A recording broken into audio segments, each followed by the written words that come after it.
Game of Thrones: The Reckoning. Was it bloody worth it? Game of Thrones: The Reckoning. Okay, so let's start. Let's go in with episode The Long Night. The third episode. We didn't discuss the third episode. Wait, we're going retrospective? We're going to the Battle of Winterfell. Okay. So tell us, thoughts, in a nutshell, in a sentence, what did you think of it? Oh God, why'd you do that?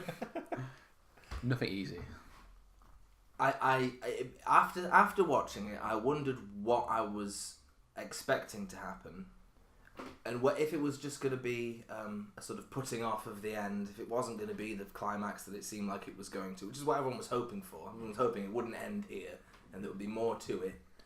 I don't know why I thought that was going to happen. So in the end, I was like, yeah, it looked brilliant. It was. I didn't find the whole dark thing an issue at all. I thought that was fine. This is way more than a sentence. So it was fine. You thought it was fine overall. You didn't have any strong. I thought it opinions. was very impactful, apart from when you get to the end of it. Yeah, and then everything after that, including the next episodes, are all a bit like, well, what are we all in it for anymore? No, we'll get there. John, Battle of Winterfell, in a sentence is or paragraph. Pretty much the same. Like there were some really cool moments. Cinematographic. No, that's not. That's definitely not a word. There were some really cool shots. Like there's one that really stuck with me from inside the wall. It's like halfway through inside the wall. There's the fires. There's the mist, and then the glow of the orange glow on the mist from within the walls of the keep. The sounds of the zombies outside. It was like a second clip, but it captured the feeling a little bit. But then obviously, the rest of that episode was pointless. Yeah.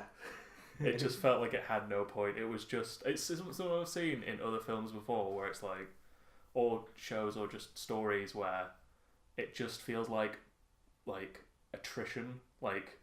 Everything is bad. It's just going to keep getting worse for all the characters, and it doesn't feel like there's a point. But you know they're going to win in the end. Yes. So you're just waiting for them to win. Yeah, the drawn out. I'm at my last gasp. Yeah. I'm like, I'm pushed against the wall. No, this is it for me. For about 15 minutes, we saw people in that situation. Yeah. Seemingly real time or longer. Yeah. Oh, nuts. Oh, and maybe the most irritating thing of Sam being in that fight, not being in the crypt, and there was it 4 or 3 shots of him on the floor with a White Walker attacking him. Yeah. And then camera goes off to do something else, then comes back Yes. and there's another White Walker. And then the last time they do it, there's no White Walker, so you're like, oh right, makes sense that he's alive, but he's just lying there weeping. Yeah. Killed Or so laughing. many. Yeah. I think he was laughing. He was like, I'm not fucking kill me. This is nuts. I could just lie here and have a laugh. Yeah.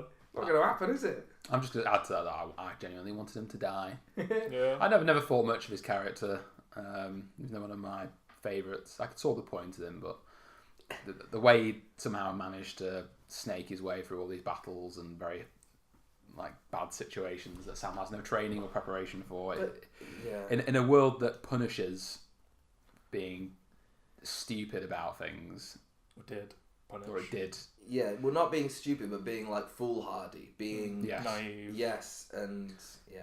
Sam kind of didn't make sense as a character for most of the show. Yeah, that's a good point. I don't know why it didn't bother me until now, but you're right. Well, I think they always made a point of everyone being like, "Don't know how the bloody hell you got through that, man." Yeah, it was a or joke, like, wasn't yeah, you killed one, yeah, whatever. Yeah. And even when they're showing it happening, it all looks like he's just flailed in the right direction, and he is just lucky. But to put that in the context of that battle, Yes.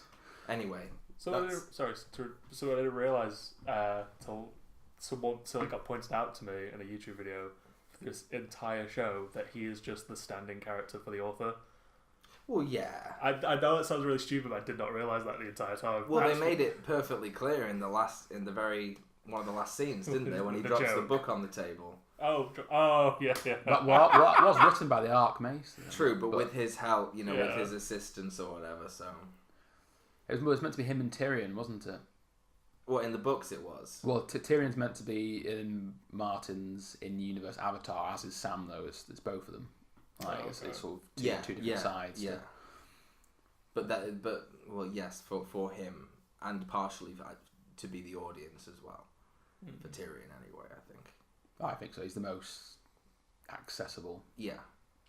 Yeah, the one that's enough of an outsider that it makes sense for him to hold a lot of the views on things that we would as a modern audience. And get rid of a lot of the judgmental, bigoted views that they have. And he's like, well, I've been a victim of this. I see past it. Not like he's, a bleeding heart, save the people sort of guy, but he's like, he understands it, he gets it, he looks at it and thinks, what a bloody shame. But no, it's a good point. Battle went as I thought it would, really. It resolved the White Walkers, episode 3. I wrote it down years ago, that was probably when it was happened. But what, that they were going to battle at Winterfell and win through killing the Night King? Yes. I thought, I didn't think the Night King... It seemed like all was lost and then the Night King would be killed. I didn't think he would... That's not the way I would have wanted it to go. It's not the way I personally would have wrote it, but it's the way I thought. I knew, because we knew at the time, a couple of years ago, they only had 6 episodes. And judging from experience of watching too much TV, I knew they were going to have to resolve that one pretty quickly, because the characters that the audience cares about the most are the humans that are going to have to survive and deal with the fallout of the Night King, and one episode was never going to be enough to...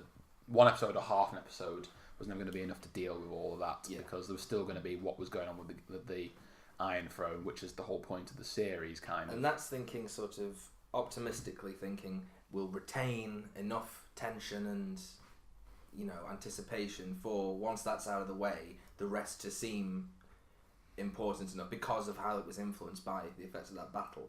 But I think, since they were just like, lost half the forces, it won't really be shown on screen, the difference between full force and half force. Really hard. That was, what was the other implication of the Night King having been killed for the rest of the episodes, other than Nothing. That's not a threat anymore? Nothing at all. Well, they had half the forces. I get that, and they say it. They don't Yeah, but show it they doesn't mean anything, does it? No way. But maybe if you were still in the grasp of the show and believing everything it said, and not going, oh yeah, half, that's easy, you'd be like, oh no, how will they ever defeat her now? Well, because you were, I suppose, the first episode 4. At the start of that, I was like, well, I wonder how they're going to do this. They've only got supposedly a few, but then you quickly saw that wasn't actually the fact of the matter. Yes. Well, there was the whole Dothraki thing where it seems like they all die. Well, the thing with the dragon as well. So, we've killed one of the dragons, and what's she going to do now? They've got these scorpions that are very dangerous. And then, that actually didn't mean anything at all when it came down to it. They were far much more of a nuclear option than they seemed to be from how they were used previously. Yes. You don't need 3 nukes. No. Drogon very easily tied up any form of fighting that was left by himself. Yeah. It highlights the central issue with the show since they diverged from the books. Not diverged, since they got past the books. Yeah. That it's not the plot follows on naturally from the characters' choices and mistakes, but the characters make stupid or inconsistent choices to fit the plot. I know, yeah. Yeah. And therefore no one really does anything right. Which leaves us all feeling a bit, Or they just do everything wrong, but everything works out anyway. Yeah. Because the plot needs it to. And that was probably...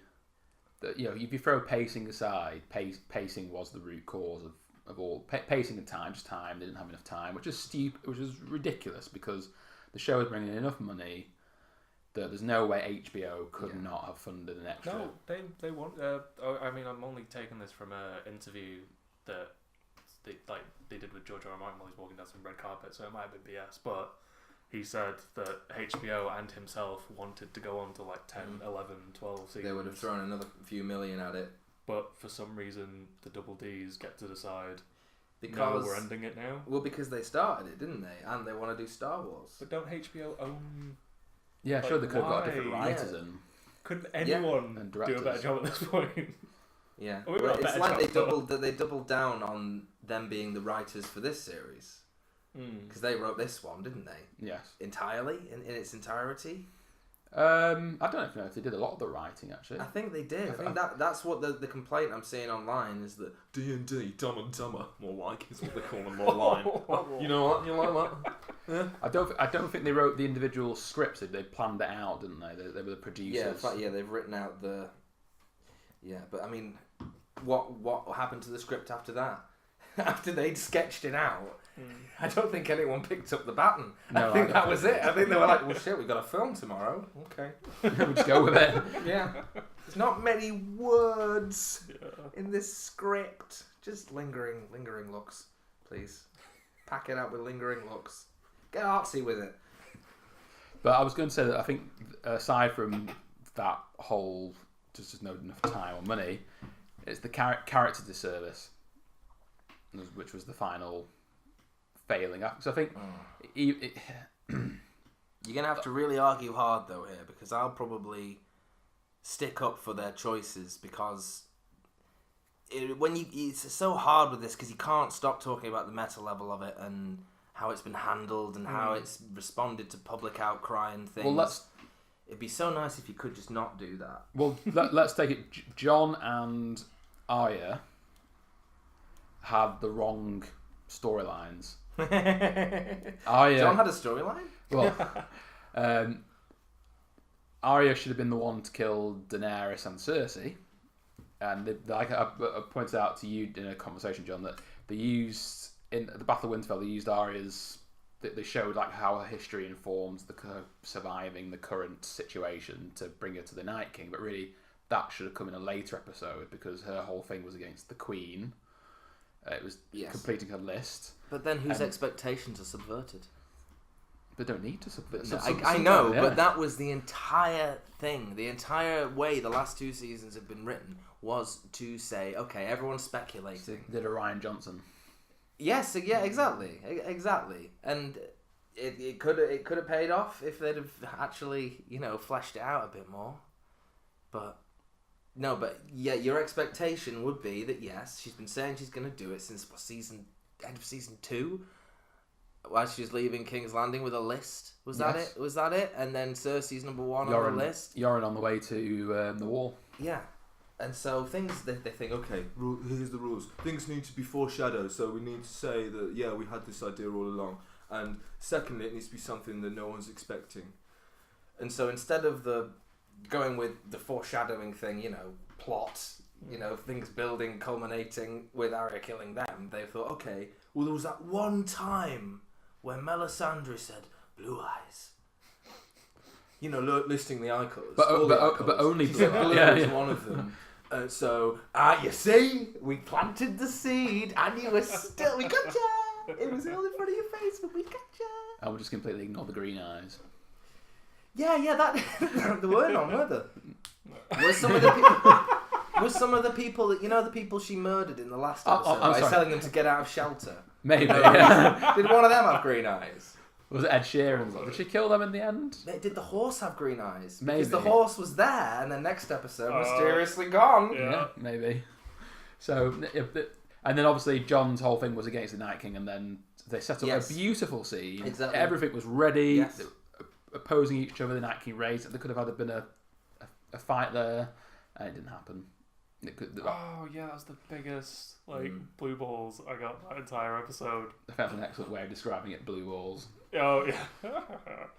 No, but it was just the whole, like you said, the Ryan Johnson thing, subverting expectations for the sake of doing it. It makes good writing, just in and of itself. And the thing is, when you subverting expectations is okay when it's not as heavily foreshadowed or built up or intrinsic to that character's plot point. So if it was to, I don't really want to get, but I'm the Star Wars fiend, so I'm just going to mention it. People complain about Snoke being killed off because that was a whole, it's subverting expectations, it's crap, but it's not, because there was nothing built into the storyline at that point to say Snoke actually had a bigger part to play in it all. Other than speculation, yes. Countering your speculation, that's what it's all about. Whereas in Game of Thrones, Jon's entire story had been built up to be an opposition to the Night King on the other side of the wall. Yeah. So for them to then remove that final confrontation between the two, they're not... Yeah, Yeah, you can't see him going north of the wall as like, oh yes, he's at peace. You can't see it like that. It's just sort of like a. At the end, only then he went north of the wall because he had nothing better to do. and the entire Targaryen, like Jon's a Targaryen plotline that was Great stuff. amounted to not much. No, other than maybe Drogon sniffing him and letting him go by. Maybe. Yeah. No, that was clearly because Drogon thought the You can throne trust- killed Dany. It's too sharp. I've told her it's too sharp. She's only little. I did see quite a funny cartoon about sort of from the whole ending scene from Drogon's perspective, like former friend, mother on floor with sword in her chair of swords. Chair of swords has attacked mother, killed chair of swords. You get Pierce unarmed. Part of me kind of wanted Jon to whisper to Daenerys, like, the Lannisters send their regards. As he stabbed her in the heart. Just make everyone go, what? Well, because it's the them way all along. Tyrion takes credit for it. It's like, what I did, was it right? It's like, what we did. So, Oh, right, yeah. I suppose he has as much credit in it as Tywin has in the whole Red Wedding, so I know. Yeah. But only in getting Jon, sitting him down and being like, look, I know you can't think. I know you can't. It's the But obvious just try thing and here. listen. Everyone looking in on this situation can see something. And he's going, no, it's true. I've opened my eyes. What? I just don't see how Tyrion helped him come to that decision. If it was his own decision entirely, it would have been so much better. In a high fantasy sort of ending way. Well, for him as well, If because it he wasn't was... him getting talked into something again. He was Ned Stark's legacy as well, and the whole idea of maintaining honour. He'd have done exactly what Jaime did, killing his queen. It could have meant a bit more, but Arya should have done it. There's a missed opportunity there with the parallel between him and Jaime. If they'd spent more time, even just in this season, I don't know if you'd have enough time in just this half season to weave their plots together to draw some sort of parallel between that. I don't know what plot-wise how you'd have to change Jaime's ending as well. Oh yeah, from flipping 3 times, was it? Yeah, you'd have to change his ending because Flipping 3 times. Well, like I love Cersei. She's annoying me now. I don't quite love her anymore. Yeah. Oh, I love her I some love more. her again. Oh, I'm gonna actually, save all humanity. Oh, also I love Brienne now. No, not really. Cersei's really. But the line that really killed it for me and ruined so much of like the really good scenes with his character and his history, like in the spa with Brienne, you know, really hammering home to the audience and that he's like, seriously, why does everyone think I'm a dick for doing that? Yeah. Like, think about it. Think what I was doing. And he's like, Yeah. I was saving the common people kind of thing, as in choking up on it. And then he's like, at the very end, I never cared much for the common people. Yeah. What? That's your character! Come on, do you forget? Yeah. Then he forgot about the Iron Fleet. Yeah. Have you seen that? Behind the scenes thing. Oh, God. Oh no, I've seen that. Just seem to have forgotten about that. Danny sort of forgot about the Iron Fleet. You forgot as well, didn't you? You fucking dum-dum. He's always got a very critical face if he should be on Ancient Aliens. you know the one of them that's always talking about this thing, the one with the grey hair. yeah, looking down slightly. Like a almost quizzical face at points. Yeah, but saying the most ridiculous shit about anybody.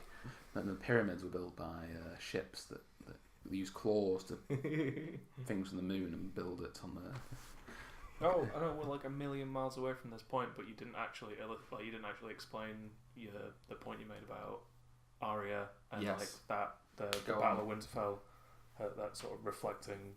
Oh, well, because that should have been used. No, you didn't explain how it does do that, like her progression through that episode. Well, the idea being is that it starts at the beginning with her, where she was in the immature spot the last time she was at Winterfell with Jon, and she said, I don't know how to use this weapon. Sansa says the same thing to her, and she gives the same point of advice to Sansa that Jon gave to her, which started her journey, sticking with the pointy end. And then she moves on to it's in the library, isn't it? Next, she's Metal sneaking Gear around. Solid moment in Yeah. the library. So one of the lessons Sirio taught her was to sneak around like a cat, and she has to use that skills to avoid the dead.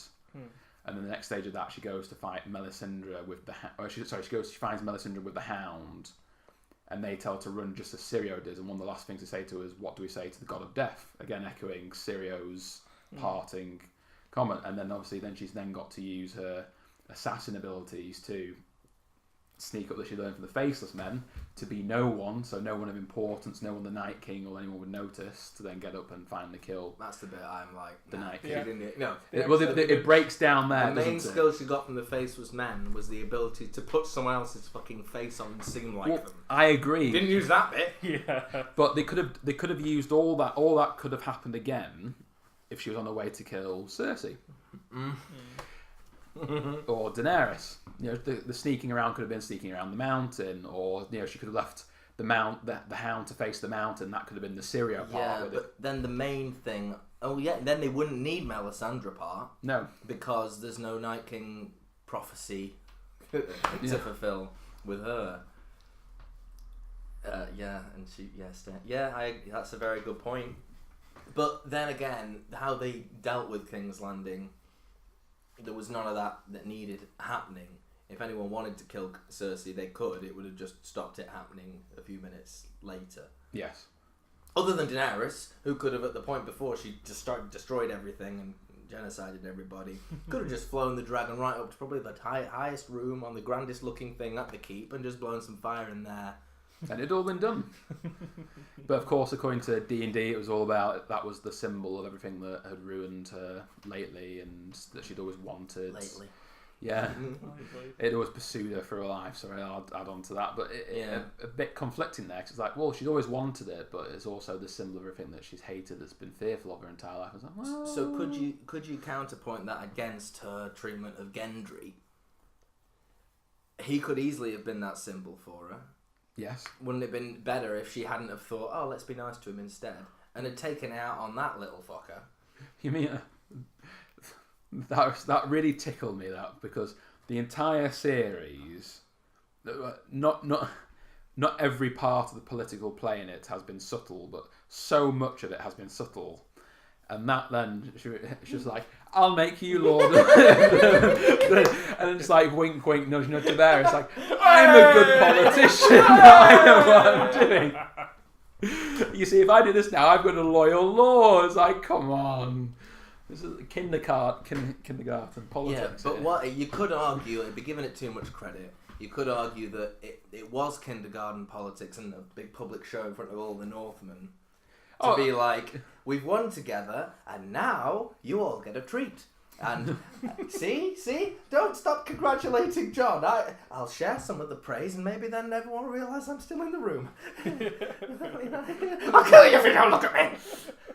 But there's so much. I think it was her what she said after. If they had just left it her doing that, that'd have been okay, because people do things like that. Like, well done, I'll make you Lord and stuff like that. But it's the fact that she then had to have a discussion about it and make the point that even a child would have understood what Daenerys was doing in that moment. It's like, obviously she's trying to create allies. The thing with King's Landing and the whole Daenerys versus Jon, I'd have done it differently. I'd have written it differently.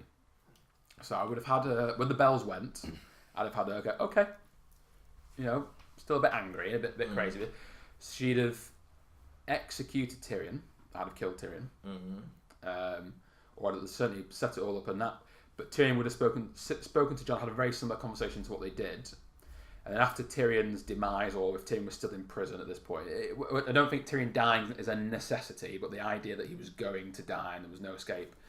And so then Jon, already conflicted, goes to see Daenerys, and Daenerys like, well, I'm still a loving queen, but Sansa's an issue. And we need to deal with that, so I need you to go north and prove your loyalty to me, and prove your loyalty that you're not going to try and claim the throne, and bring your sister down here to answer for her crimes. Jon at this point is like, well, I kind of know what that means. And then that could have been a better choice to maybe explain why he did, because Arya could have been like, well, I know what she's doing. At least it links a few more ends together. Yeah, Yeah. that's good. And it would have been less whiplash for the audience. Because personally, I didn't care that she went off the railing. It was foreshadowing. Yeah, Yeah, we'd there's said. plenty Oh, of We've said it. foreshadowing. We said it. Yeah. Not You know, a great even achievement, but we burning a said city it. down, everyone was like, that's so out of character for her and all this. It's not. No, this is a woman that crucified hundreds of people and stuff like that. But that reaction and then her being a bit sort of forced, like, yes, I want you to bring your sister down here because she wouldn't say it explicitly, but Yes. effectively I'm going to kill her. That whole scenario would have been a bit better, and then maybe you could have had it further, like then the word of Jon being a target and gets out to the people of King's That could Landing, have been a thing. and then they're like, no, we support the real heir to the throne, the real Targaryen, and that's when Yeah. she maybe can go on a crazy thing and burn the city down, Yes. and that would have But been a bit more reason all for of those things that you've laid out there, the tensions that would have come, you'd hope would have come if she hadn't have done what she did. You know, we're saying, oh, they're treating us like babies. They're spoon feeding us all the stuff. But then on the big stuff, they leave it all internal in one character, in Daenerys. All those pressures that could have played out in scenes, we're supposed to have. And that one, like, there's a few seconds where her face changes and she goes, the one time we see her in that episode. It was really good though. We're meant to have all those concepts in our head and know that they're in her head. Yeah. And that the tensions are coming and that once this is done, it's not over and I've got no support and I've got no mission then. All of it does still kind of work. But you don't get to see any of the drama happen. Yeah. You have to infer it from the look on her face. Which is why it's problematic that they didn't do that, because of course the whole point of this medium is to show. Yes, Yeah. but it's also, given that they've shown so much, you could be seeing an example of them giving the audience too much credit, in hoping they'll put all these dots together and think a few more down the line if she hadn't done it. Do you think it went that far though? Because like, judging by what they've said behind the scenes, D&D, like I said, that whole she flipped because this city had not given in to her. You know, she'd been seen as a redeemer, not a redeemer, as a saviour. And then the Red Keep was this symbol of oppression for her and terror that she just flipped. And now I'm gonna tear it down. That was how they explained. Well, that's it. an even stranger interpretation that we would see in her mind. That it's a symbolic thing instead of to avoid certain outcomes that are coming next or all becoming too much for her. Yeah. I think that's more what I thought. I thought, oh yeah, and everything's fucked, isn't it? So when she's in the middle of this, she's just gonna do what she wants. Whilst I'm here, What's inherent, yeah. But what do you think about? Because one thing that goes against, I think, the idea that we were supposed to think, oh, she's seen the Red Keep and it's everything that she hates, so I'll attack the ground in front of it, whatever. Is that it's set up as if she's only angry and so distraught and so broken and her thoughts are getting clouded because Melisandre was killed. What do you think about that? Do you think that was meant... Missandei? Sorry, yes, Missandei was killed. Do you think that was meant to be? Because they end, episode end on her face changing. Rhaegar as well. The dragon. I didn't think much emphasis was put on that. She didn't seem arsed. She only seemed arsed when they killed Missandei. Yeah. And I think so much was put on that event emotionally for her and supposedly for us as an audience to understand what she's going through. But it was just such a, okay, the translator got killed, okay. Yeah. So such a no-name character. Yeah, I would have thought Jorah would have been more of a... Yeah. Even with the betrayal, like, is she still... Like, her reaction to his death was broken. Being broken, whereas Missandei, it was anger. For that to be the straw that sends her into complete oblivion just seemed so forced and stupid to me. And it was just like, but they kill women. It's kind of what we were meant to think. We were meant to think they've done the worst thing. They've killed political. They've killed the foreign woman. Yeah, well, yeah. From the writer's perspective, they think the worst thing you can do is mistreat the minority characters. In the media, that is going to be portrayed as like it was at the time when it happened. It was loads of articles about how this is Game of Thrones at its most sexist and racist. Oh dear. This character that's been with us all the way and shown that she's great, and then they just kill her. They just kill her like that, as if that's okay. Like, no one thinks it's okay. It's a story. But I think that is, to me, that if you were going to ask a casual watcher that maybe started watching in Series 5 or whatever the median watcher is, it probably didn't start, wasn't watching it from the beginning, has been swept up in the, it's going to be hype the last for year, isn't it, really, more than anything? If you ask them why Daenerys did it, it's like, because they killed a friend. That's what they say. Yeah. And that is just not Game of Thronesy enough for me. Yeah. That's a good point. That's a solid point, in fact. I can't disagree with that. And what was the front of the castle? Where was that? You mean the whole King's Landing? At the thing? front of King's Landing. What? Yeah. You've never seen that before. It's a little tiny low wall with a little stage on it and a field. Where was that? Well, it used to be Didn't look hills. like- If you yeah, look at earlier in the and TV, then it's got sea. mountains and hills and things in front of it. And they Yeah. said, well, maybe Cersei cut all the trees down, but still, like, it was a massive plain. It wasn't. Look, it was ready for. I didn't know where they were. I Sauron's really didn't know armies where they to march were. on. I didn't get it. I was like, what? That's not King's. What? Well, I didn't think it was at You first. can't see any either. buildings behind it. There's nothing there.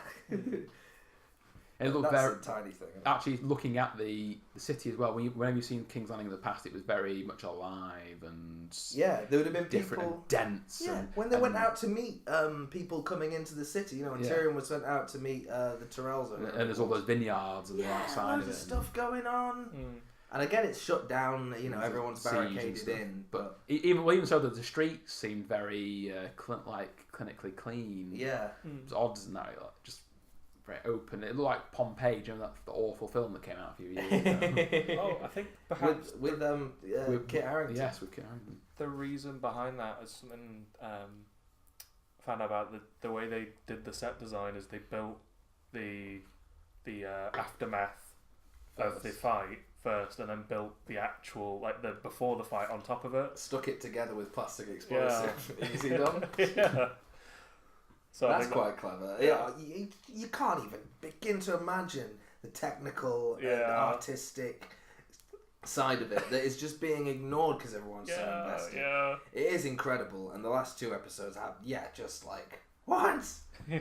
Really, really good. Especially, I know the Golden Company and all that was just like, but that shot of him bursting through. Yeah. Oh, it's incredible.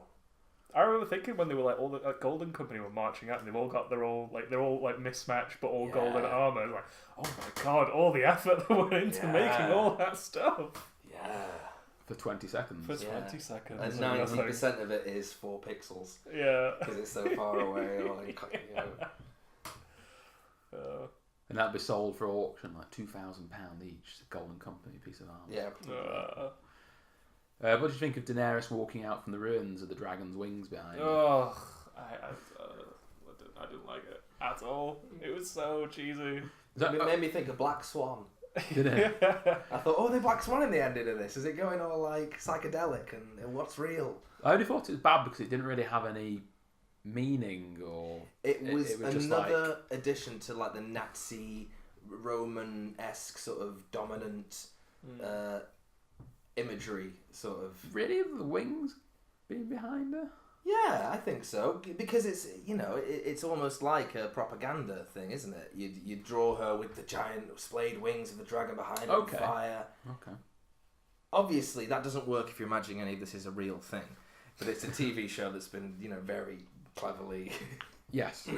Well, apparently she looked at because she I think she acted this last 2 episodes very well. Emilia Clarke. Yeah. When she was perched on Drogon. Just But like that scene you pointed Yeah. out, the different emotions that. Oh, yeah. Yeah, it was good because when you saw her like that, you go, oh no, oh dear. Yeah. Yeah, you do get that. Oh dear, it's gone now. Yeah, She like- snapped. You made the point like you're supposed to infer so much Yeah. about what's going on in her head in that scene. Yeah. But she really, you can tell she's really trying to put it across. She does a good job. She does. Better than someone else could. Who else? Yeah. I thought we were all meant to know. Yeah, I did as well. I thought, oh god, there's someone here. The Night King. Yeah, what a face he had. It was just wooden. I like that Wooden. smile he did when the dragon tried to. It's like, hey. I love that as well. That was really. It was just a little bit. It's a Well, I mean suppose face. he did always have a little bit of character. He was always a bit of a, aside from the obvious reasons, like he was a bit of a dick. Like Yeah. he was like The way when John had clearly lost and he sort of like just like smugly walked out and raised his hands. Yeah. It's like and a member of resurrected. Team Rocket. Yeah, it just That same sort of like smarmy smugness. yeah. And even when John's running towards him again, he's just sort of like raises an eyebrow almost. See what I can do. Did you forget? I would have laughed a lot though if when he finished it, he'd gone off for Dr. Zoidberg. Like, Or just his run. Yeah. You never see him run. It turns out his run is like he gets his elbows really high and his knees are all like, I'm the Goblin King. You've got it wrong. But I did. The big surprise to me, the biggest surprise, for now that Game of Thrones is over, is the Long Night, the mythology, the Night King, the others, the Children of the Forest, all of that being set dressing and just a bit of like mystical along the way. We'll have some fun with supernatural stuff. And do you remember when the last podcast we did when it was before the Battle of Winterfell, and I was saying there's gonna be something. One of the other gods is going to get involved. Either the Drowned God's going to come and flood everything away, or the Lord of Light's going to do something. And so when Melisandre comes trotting along, I was like, yes, this is going to flip the board. This is going to do something that's going to mean that it's not just the old gods, the White Walkers sort of mixed in with the old gods mythology that's going to matter. It's going to be other stuff. And then flaming swords again was it. Pointlessly flaming swords. Yeah. As well, for that matter. Well, the cinematography. The effect was really good. Well, I was expecting more Red Priests. Well, this is what I mean. Yeah, Because that would have been really cool if they'd sort of like just all been there and like, glowing maybe. Yeah. That'd have been standing out and fighting the dead. Maybe they had maces with flames, a bit like Cold Hands did. Yes, that's a good one. All these priests and priestesses in armor Yeah. burning, searing with these maces, just cutting down the dead. And that from every faction, like we said, the Maester, whose chain is made of Valyrian steel and is sharpened. That was our character that we wanted to arrive. All of the factions, the Iron Bank sends someone with flicking coins. Or maybe if the maces had made, to think about it more practically, they made bombs, perhaps, something like that. Bombers, yes. A bit like the Children of the Forest had those. Sort of, Oh yeah. the maces have been like, well, we read about these from the last Long Night. Apparently, they were very effective or something. Yeah. Like, we'll see if we can recreate them. Yeah. There should have been something more that came out of the world as a response to everyone accepting that this was real and not a myth. Because all there was the promise that maybe the South would intercede, and then they didn't. Gotcha. But yeah, that being neglected, the mythology side of things being neglected. Well, it was rained on. It was rained on, put out. Built up and then quickly. Yeah. I mean, it would have been difficult. They could have made it a grander final battle, but I don't know how. What meaning could it have had in? Because that's where you come into two conflicts. Because there were two core stories going on, wasn't it? It was the fight for the Iron Throne and the living and the dead. And they never met. Met. No. And they kind of implied it would do, because there was the Night King sat on the throne and the teasers for the season as well, and maybe there was something that they could have done a bit more there. I personally wouldn't have given him character. Yeah, I think the Night King gets political. Yeah. Turns out he's a very, very liberal man. He wants reform. Equality for everybody. Yeah, I want to break break the wheel as Yeah. well. I want to do that. What a soft wheel break it was. What a It soft wasn't wheel broken. break. No, Soft wheel real break. soft wheel break. It just wobbled a bit and then carried on going. Yeah, took one spoke out of it that was the one that says "You must be born of a king," and then everything else stays the same. God, awful. Oh, what were we meant to feel? Sorry, I'm going all over the place. But what were we meant to feel at the last High Council meeting? Other than it was played a little bit for laughs. Well, quite a lot for laughs. Well, yeah, I thought it was just What else were we meant to feel? Were we meant to feel like, all's back to normal? Or were we meant to think, things are going to be different this time? these people are still here. I'm glad some of my the ones that were funny are still around. Well, when I saw them all sat there, it reminded me of Do you know when you perhaps had a bit of a hard day? You weren't really. No. Worked. No, it never happened. What are you saying? I'm stressed. Work constructed towards something. And then everyone thinks, I don't really know what to do now, so let's all sit down and have a chat about it. That very casual. It just seemed a bit like a joke to me. Like, well, we don't really know what to do with the series, actually, how to end it. So we'll just get the main characters to sit down and have a chat about it, which maybe they would have. Oh, do you mean the one where Sansa was president and Edmure Tully and all those people? Yeah. They're the same thing. I was meaning in the actual High Council chambers where Bran wheels in. The very last. I'd accepted that. Yeah. I'd accept that. Was okay, whatever. I thought you meant what Sean was But talking yeah, about. the fact that you've mistaken what I meant. Yeah. Both of them were played as if it was like the lightest thing in the world, as if just like what do we do? And I get that they were going for that, but you can't end it like that. Well, I think the second one, I thought that was okay. The second one. But, the High Council meeting. With the actual small council with Bran being with wheeled Bronn, in. the one with Bronn. Yeah. Because at this point, if you think about it, these guys they've fought an army of the dead. They've seen a dragon, a woman riding a dragon burn a city, and there's a boy on the throne that can see anything or anywhere, past, present, or apparently future when it suits. Probably won't use it though. Yeah. Let's have a joke and let's actually talk about. Well, they were actually talking about something for the betterment of the people as well. Yes, but they were squabbling about it. Again, it was lords squabbling over their individual invested interests. So is the wheel broken? No, we know that. It was light-hearted squabbling, but that can't escalate, can it? But Bronn there, who was literally threatening to murder Tyrion not too long That ago. was the shittest thing. Why do that? Yeah. Why? Those two Bronn scenes, Cersei sending him off and him arriving. Well, they had to give him something to do because he was a fan They favourite. didn't. They? No, they didn't. Game of Thrones, that shouldn't be. There were loads of fan favourites that were just fighting. They'd get a panning shot. I mean, Podrick. They'd be he fucked Arya. Brienne as well. Gendry. Brienne as well. She kind of just after that was it. The end of it. Her story ended with her being knighted. It was done. Well, it ended with her being, broken. Yeah, but even that was kind of. No, it ended with her being at peace with it all. That was it. Yeah, knighted, broken, at peace with it all. You could line all that shit up in a 2.5 minute clip. Yeah, that's Brienne. We've given 70% of her character into those 3 minutes there. The rest of it, you better know she's grumpy. That was all.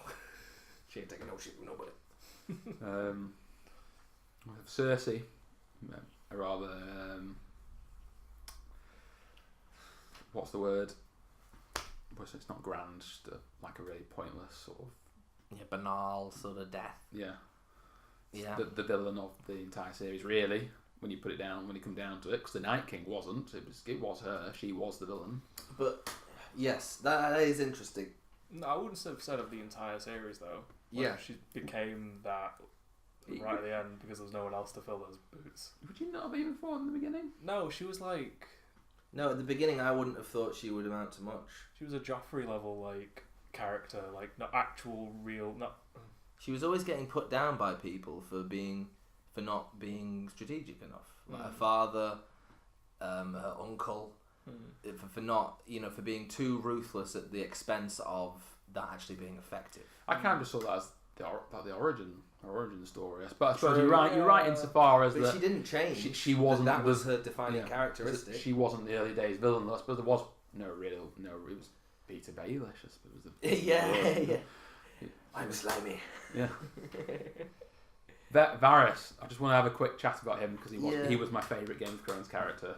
Well, how he managed to survive under how many different rulers who are much more competent politically than Dany, but gets found out and murdered within a day. Well, he knew he was going to get found out. I think the big question in my head is if he's that principled that if what he's saying is true and he cares about the people, how has he never been in a situation before where openly and honestly saying his opinion to the people that he knew would kill him for it, or near enough, someone that's about to go talk to them and loves them. Yeah. How had he never got to that position for where he's like, I am pretty much willingly sacrificed. There's like a 30% chance what I'm doing here won't have me killed and I'll be listened to, or something will happen. He went into that knowing it was pretty much the death of him, but he knew he had to do it anyway, like a Ned Stark sort of way. But the whole point was that he's the opposite of Ned Stark. Exactly, which was where I was going to go. I think his death was... Yeah. It was kind of pointless. It was completely out... Everything that informed it was out of character. People said, oh, he died true to his character, but... That's only because he was trying to make the realm better, but how it all came about was just stupid because Varys was the spider, the thing that sat in the corner in the shadows, never reaching too far, waiting for things to come to him and then flitting about on them. So then to go so blatantly against Daenerys, and people suggested that he was trying to poison her, which is why... Well, he was. That's definite, isn't it? So if he was... to actually physically poison Well, because he had his little bird come in and... Talk about her eating. And she said she's not eating, and he's like, well, we'll try again tonight. Oh yeah, that was scooted right over my head, that. It did. I got it when I saw an article. I didn't get it in the episode either. Well, I knew something was going on because they've never shown Varys talking to one of the little birds before. No. Never. They've shown Baelish, haven't they, at some point or something? Qyburn was using the network. Yeah, and they've seen his little birds talk to. You've seen his little birds talk to people like Jorah Mormont, for example. Right. Spider sends his regards. But you'd never seen him talking to them, and I was interested in that on a sort of micro level. Of how does he talk to his little birds? How has he got? Because you always presumed it was a non-sinister network, that he was helping them out, or that they believed in some higher cause he believed in. Well, he said that himself, didn't they? He used to give them treats and sweets. Yeah, but he was quite sort of like... It's like she was on his payroll, the way he talked to her. Long-time employment. Yeah, it's just like, I'm a bit sick of you, you're not getting results, is how he was. And I thought he must have been a very nice man to these poor orphans, but no, he was just like, we haven't killed her yet. And the other thing, and the actor that plays it as well, Connolly Hill, agrees that he should have had another scene with Peter Baelish. Well, Baelish shouldn't, But there was I think, because I was in the first season, I was, without knowing much more about Game of Thrones, because I hadn't read the books at that point. I actually watched the first season before I'd read any of the books. Me too. I actually thought it was going to end up being those two playing off against each other. I thought it was going to be a very intricate and very interesting journey to watching how those two just climb the ladder, as all these other bombastic and eccentric characters did all these crazy things. It's just going to be these two slowly slithering. And that brings us, Sean, to Peter's lost corner. Thank you for doing that, because I said the same thing about Boom. about Ben Linus and Charles Whitmore. Yes, it should have ended exactly. with them. That's a never good level to have things on. And it's a sort of, again, it was sort of like, there were rules. You broke the rules, Charles. Yes. Now I'm going to kill your daughter.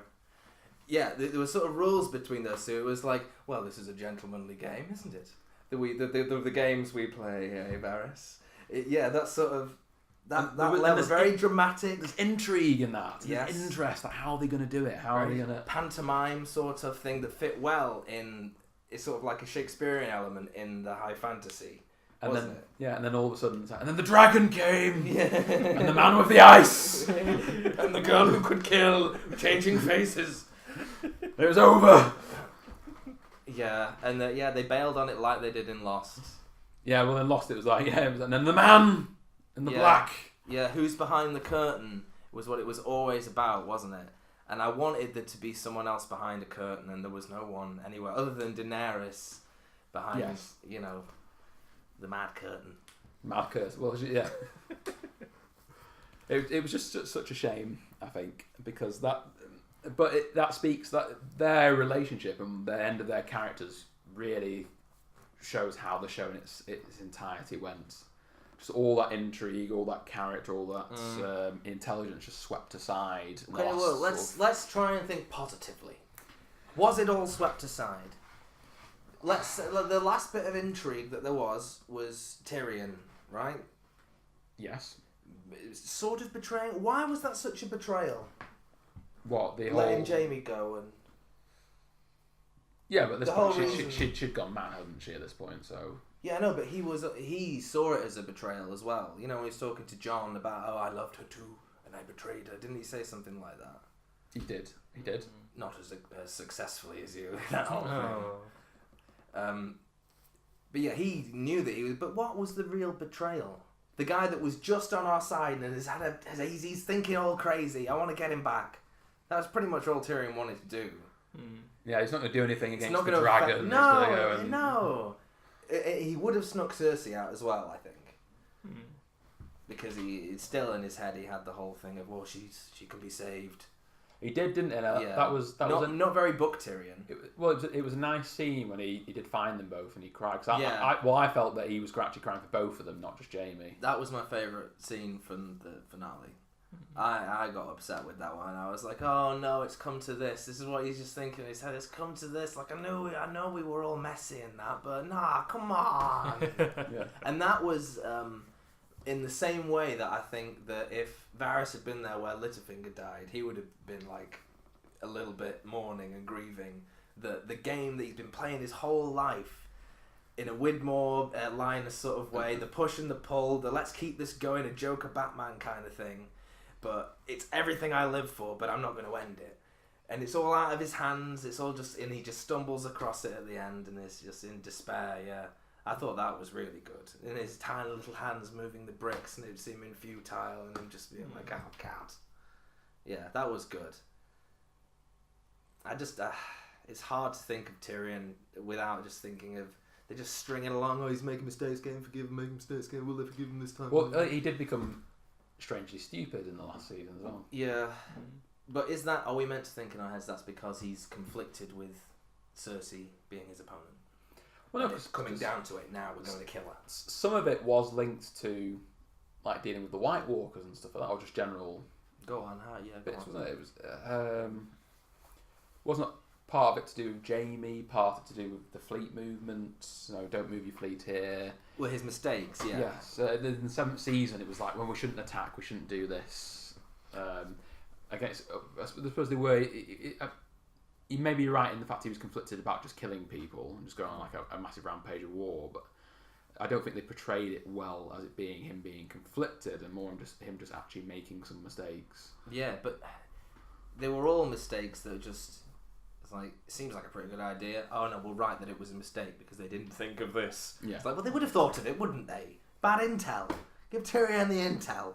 God damn it. I always took that more as like the purpose of Tyrion's character making, as Dany's advisor, making those choices, trying to do the right thing constantly, like the Showing morally that it right doesn't thing. work. No, but, attempting to do that. I thought the purpose of that plot-wise was to shove Dany towards becoming the Mad Queen. So like she's constantly being advised and constantly taking the advice to do the right thing, and it always messing her up, always taking her a step back, to then lead to that. Obviously, it wasn't successfully pulled off, but I thought that was the purpose of his. Yeah. Again, That is the a whole, good like, point. I hadn't thought of it like that. And character-serving plot, culminating in her nod to Grey Worm when he's saying, if you hear the bells, and that ambiguous nod of like, it could either be listen to him or just go do what you're going to do, mate. I thought, like, as far as plot writing goes, like, it's not. I thought it could be good. It's just it wasn't. I didn't feel like it was pulled off particularly. It wasn't telegraphed well enough. No, to but that was what was happening. I feel silly for not seeing it like that now that you've said it. Well, you should do. I should do. You've made a salient point. Oh wow! Yay! On like a super positive, like not super positive note, but because we've been like on such a downer on Yes. this entire thing, and everyone in the entire world's on such a downer. Let's celebrate a bit of Game of Thrones. You're right. Right. Two things from the penultimate. I actually enjoyed the penultimate episode. I was such a so ambivalent and so upset. Not upset, just given up for the entire season. This last season, but when the penultimate happened, the thing that sort of flipped me in the very start was the scene when Tyrion goes to release Jaime, and like he's talking about his past. And he gets all welled up and emotional, and it felt like season 1 Game of Thrones. Like it was emotional shit coming from a character just Like, it's just dialogue between them. It was informing Tyrion's character and like Jaime's character to a small lesser degree. Yeah.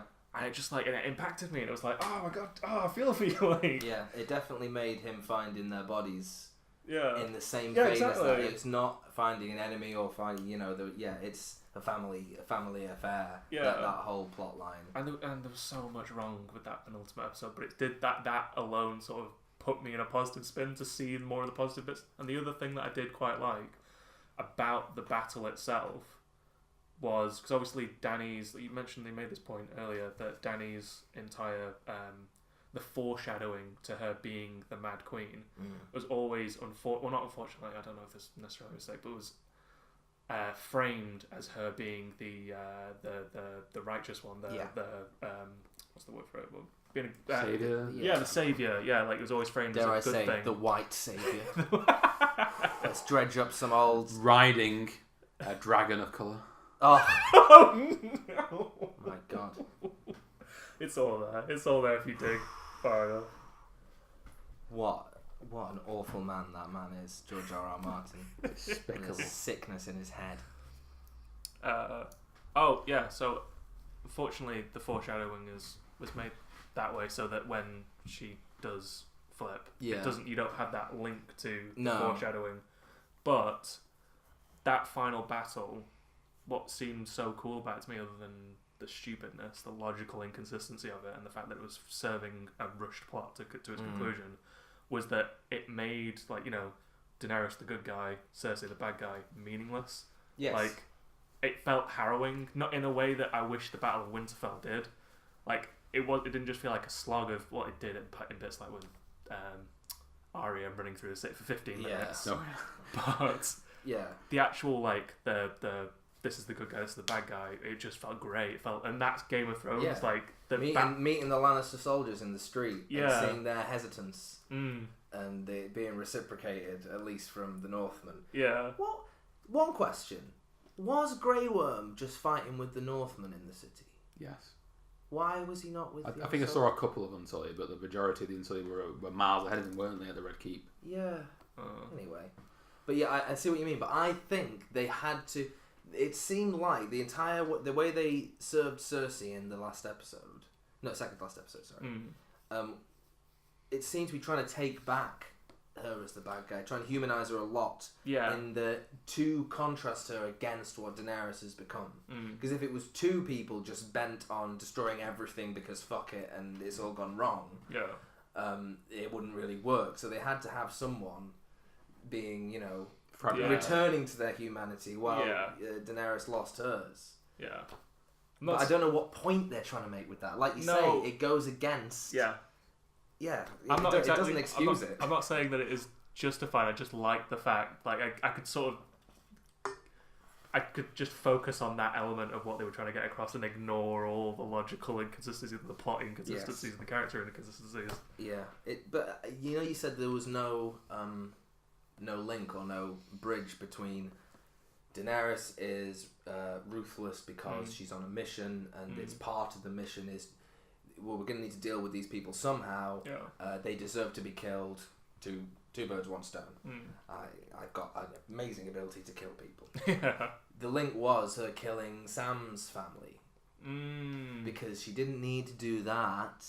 It used the whole Ned Starkian, pass the judgment, swing the sword, don't accept any sort of desertion or not kneeling, Yeah. rebelling, I suppose. Yeah. Used it, backpacked on that since they're in Westeros now, and that's a concept, honour and all this. So it sort of went by the wayside that she didn't need to do that. But what about the break in the wheel? Like, surely Yeah. Ned Stark killing an innocent child because he's run away from something he's scared, zombies he's scared of in the woods, in a place he's never been before, is part of what we should stop. Yeah. But I guess that doesn't register that much when she's killing them, even though it does try and hit hard that, no, they're all right though.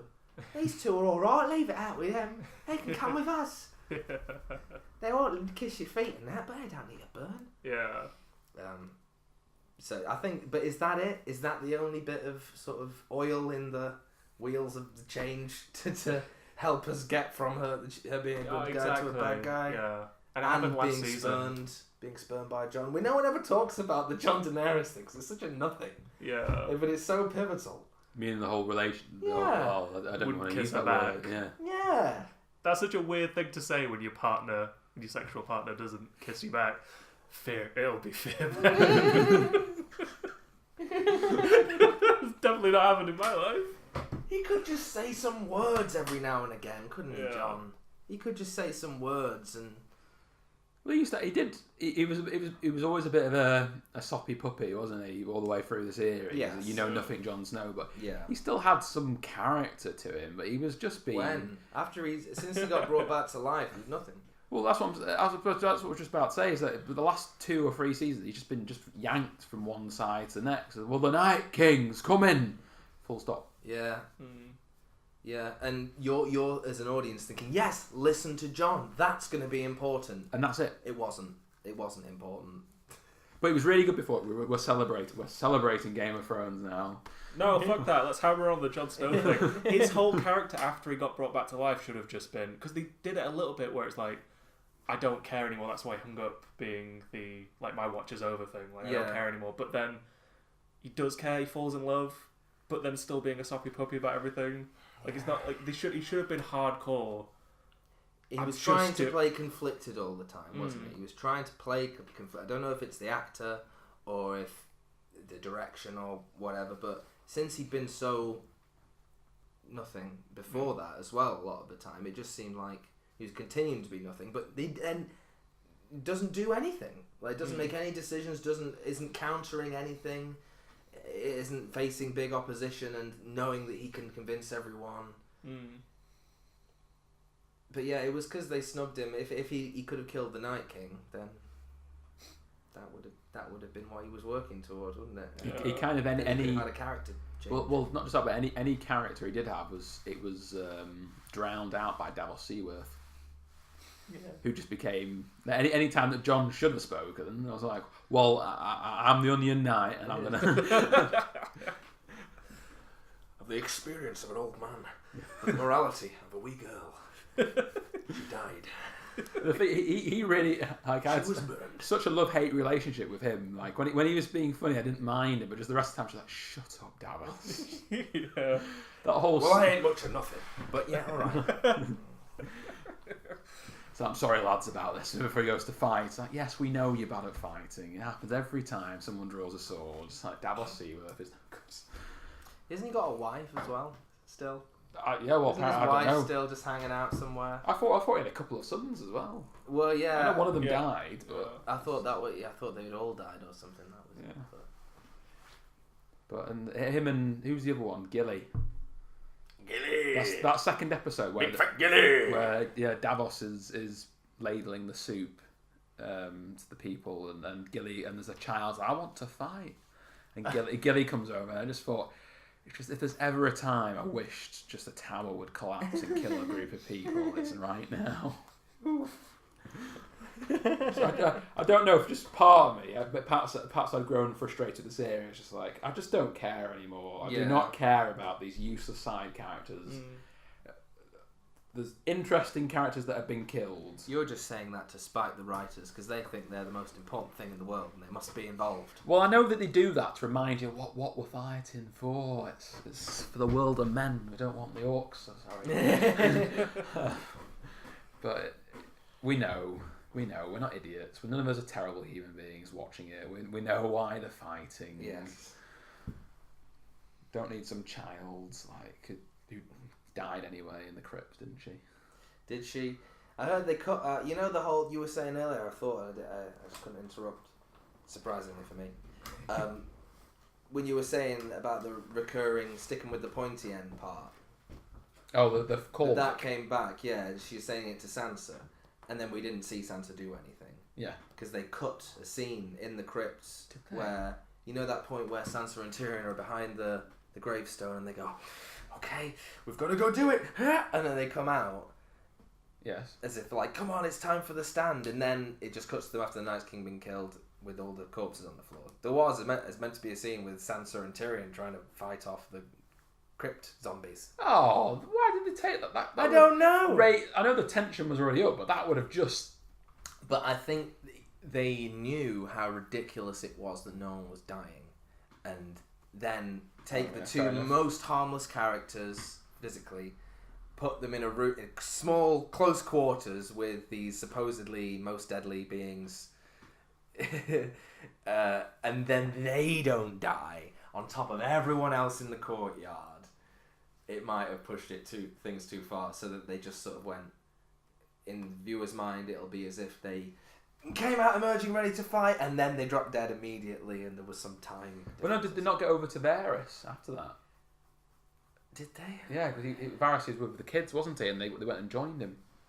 Oh yeah, was that before or after? I can't remember. That was after, but that was really lovely. It's like it was strange because perhaps I was completely wrong. I got the impression almost like they were going to rekindle something in that scene before, because I thought it was a really nice scene as well. But is that you being fooled along with Tyrion, because Sansa is she's the cleverest woman in the world, possibly, and that she knew get Tyrion in my back pocket, tell him that no, it wouldn't work between the two of us, darling.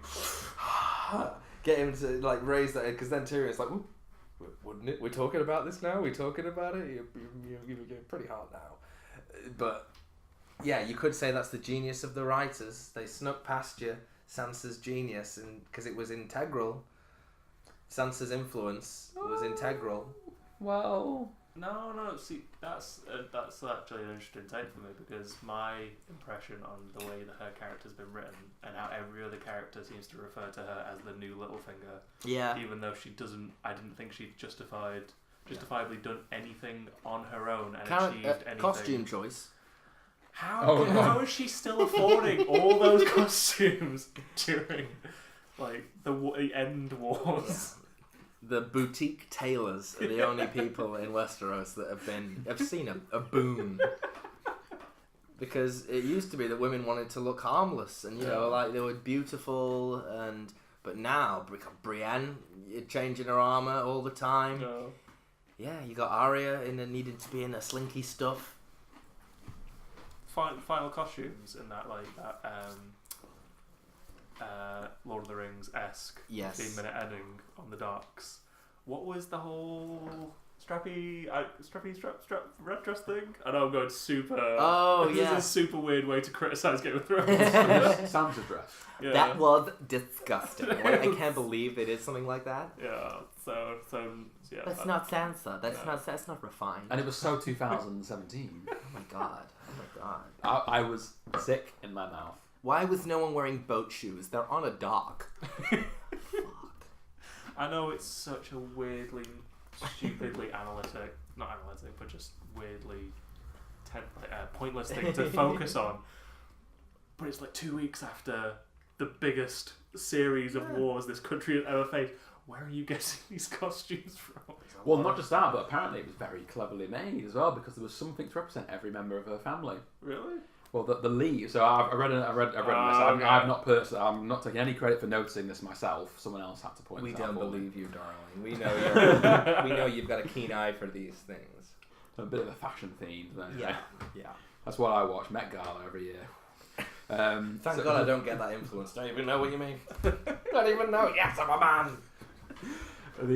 So apparently the leaves were from the werewood for Bran. She had a one-sided cloak on it, which was to represent Arya. The white, I think the grey was to represent Jon. The crown was to represent her brother. There was a fish, or the scale pattern was for her mother. I can't remember what was for Rickon. There was something there for Rickon. And there was a dire wolf, and that was for Ned and her ancestors. So there was a bit of something for everybody. That's pretty cool. For the literal 10 seconds that dress was on the screen, that they went to that much trouble to make it for. I don't like what. Well done to them for taking the care to do that, I suppose. I think it's a symptom of a bigger thing, but how we're all just meant to be like, oh yeah, the fucking Starks are badass. Ever since they got back together, they haven't felt the need to do anything with them. To I don't know how to explain it, but everyone's always constantly looking forward to them reuniting, and it was always bittersweet things, open-ended scenes where someone said something, you don't see the reaction to it. They thought they had so much goodwill banked for the Starks, right? Oh, look at them all together. That all they need to do is go point the camera at them, and everyone's going, yeah, look there. That only works the very first time. Yeah, but from the rest of then on, I never got the Stark solidarity thing. It was muddied a lot by the whole Littlefinger bullshit, and that. Are they getting on? Aren't they? Oh, they were all along. Oh no, they weren't. They just decided to a minute before they killed him, or because of the lesson he taught Sansa herself. It wasn't actually because Sansa was loyal for her sister. It's because Littlefinger had taught her. But so when they were all stood together on the docks, again, it all being like this sort of faux awkward. Oh, so much has happened, or we couldn't even begin to talk about it. Well, try, please, someone try. Like, talk to each other. Give us something. You can't all just be so serious and numb now from what you've been through that you are just a finished human, nothing to say.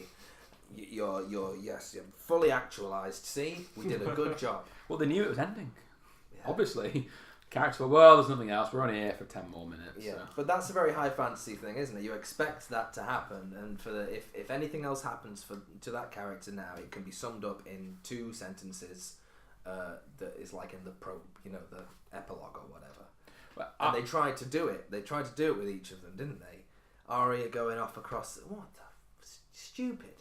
What part of her has been a curious adventurer? Yeah, she just her entire character that loves life and loves travel. No, you're right. Going somewhere to kill someone. Yeah. I was about to say it was always about being a fighter, being an assassin. Yeah, or running away from who she was or something. Or well, it's very much the Melisandre thing, though. She said it once, didn't she, about 2 seasons ago? Yeah, what's west of Westeros? Yeah, in exactly the same way, with the exact same sort of like, oh, shut the fuck up. I'm surprised. Like, no one's ever asked that before, have they? Yes, they definitely have. They definitely have. I'm genuinely surprised. By this point, that the last scene of Arya wasn't her sort of pottering onto a dock, finding out she didn't have any money to get on the ship, and then seeing like some clams and cockles. Get up and going, oysters, clams and cockles! And it close end scene. Yeah, with a mortal wound. Doing all of this with a mortal wound. But I think the tragedy of the Starks, from my opinion as well, is that they built them up, they'd all come so far, and they all mounted for very soft conclusions or uses. Like Arya did do something, but it was for the wrong part of the story. Like it should have, like I said before, like Bran learning to be the Three-Eyed Raven didn't really actually play any particular part in anything in the end. Apparently, he Machiavelli'd the entire thing. Why do you think I came? Like in the very last scene. What do you think that was referring to? Back from Beyond the Wall. I don't know what that is implying. Like no, the last scene where there's the Tyrion. Yeah, go on. So what Bran was it the again? Broken. Yeah. Like you must be king. It's like I know you didn't want to be a ruler or whatever, but this like you're. Why do you think I came all this way? Oh, so you planned this all? Oh, because clearly. we all know how much travel time matters in this. Yeah. Oh god, it must have been hell for you. Well, Peter Baelish isn't using his magic flying coach anymore, so Everyone's got Starks. a magic Yeah, flying no. coach. Bran Well, I makes think they no just charge sense. for it now, don't they? If anyone was gonna just turn evil at the end and have been evil all along, Bran would have been a great one. Yes. Would have been a great one. I know it wouldn't Joe make would any have sense in it. No, Joe would have been we even don't great if he during his turning he'd warged into Drogon. Yeah, something. They'd all been there like like sort of pant as people pant after like serious situations. Even though there's no like actual physical action, they're just like During which point? let's say Jon's killed Daenerys. Oh, okay. Yeah. I think really Grey Worm should have walked and they should have had a fight at that point. Oh yeah. Just to add a bit of adrenaline back into the episode. But perhaps if they'd all the lords been there, maybe Bran had actually had control. Drogon had flown off, but then Bran had warged into him, and he goes dark and decides to take the throne for himself by controlling Drogon. It would have been completely out of the left field. It would have been, wouldn't it? Completely and utterly out of the left Subverting field. expectations. But if you Yeah. wanted to subvert expectations and make everyone go, that would have been a very interesting way of doing it. I was sure that there was going to be something to the Bran is the Night King thing, or No, I there's was never some sold sort on of it. cycle there.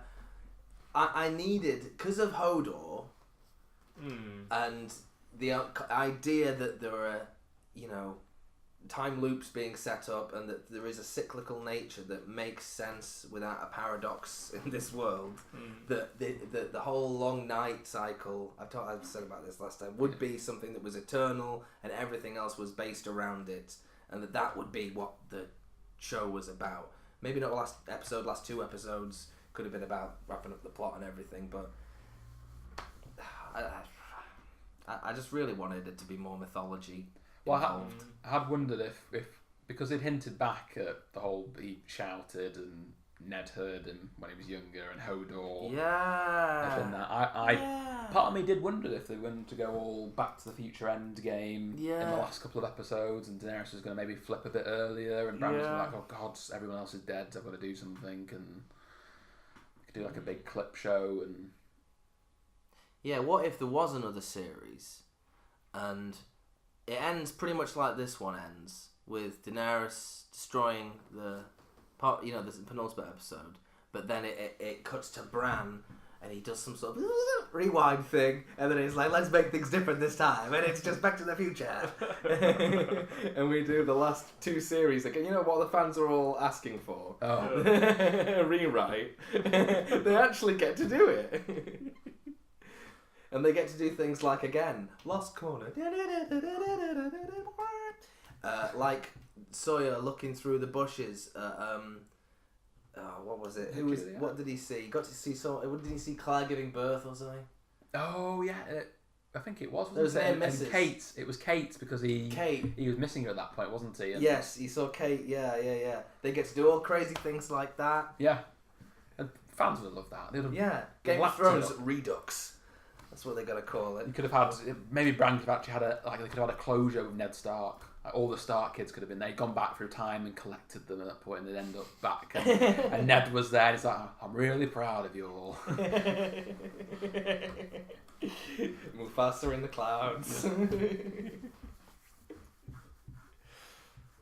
But yes, what I said before we started recording was what, apart from for the last two series, maybe you could say the last three series, felt very distinctly different, didn't they, to the things that came before, and people were craving more of what was there before. Other than pacing, what else was missing? For me, it was just the point I made earlier about characters informing plot, not plot dictating to characters. It seemed like the fundamental shift. Yeah. But it's just, I don't even understand why. I guess, I don't know, it's been so long since I watched the penultimate and Yeah. whatever the other word is for third away.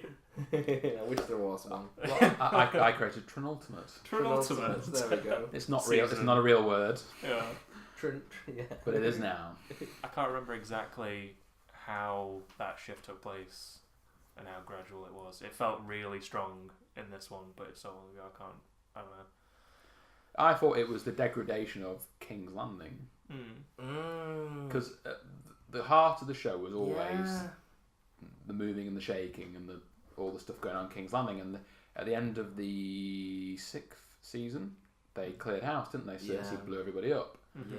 And maybe Marjorie and Tommen should have actually survived that.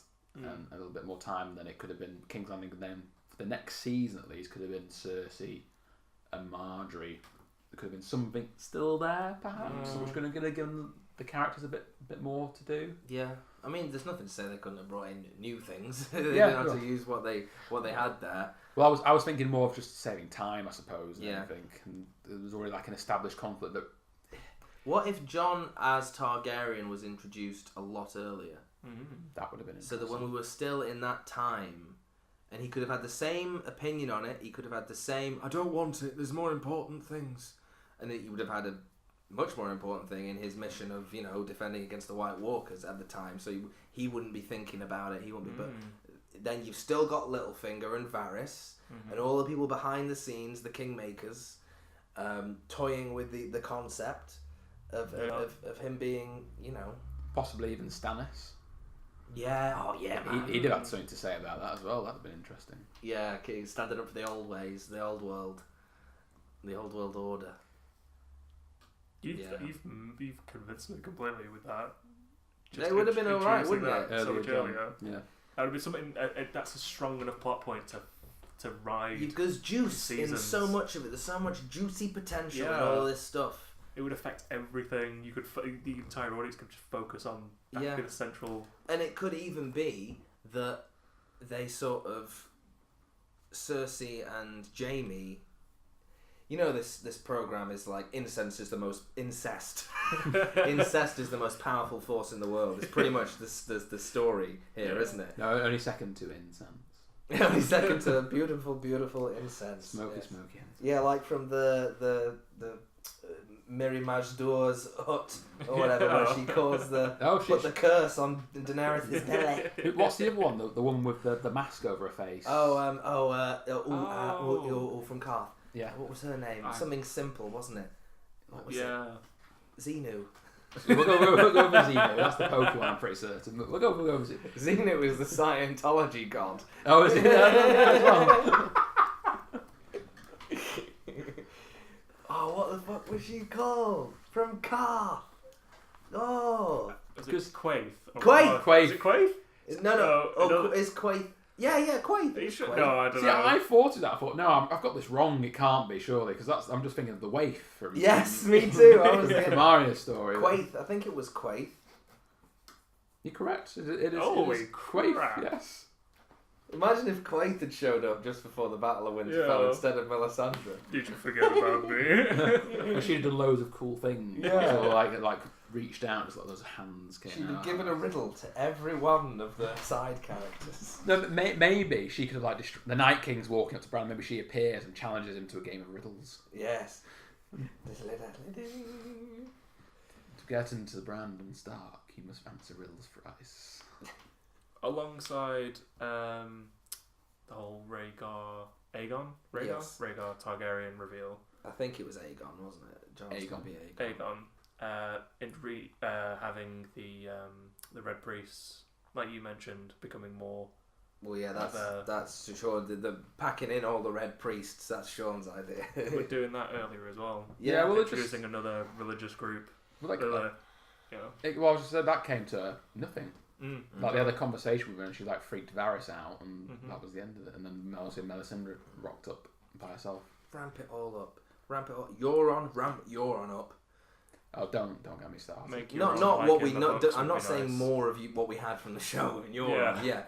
No, I mean But just like what they did to him. Stuff yeah, the Drowned God stuff Valyrian with steel him. armor, and doing all crazy magic shit. Have something come of the many-faced god.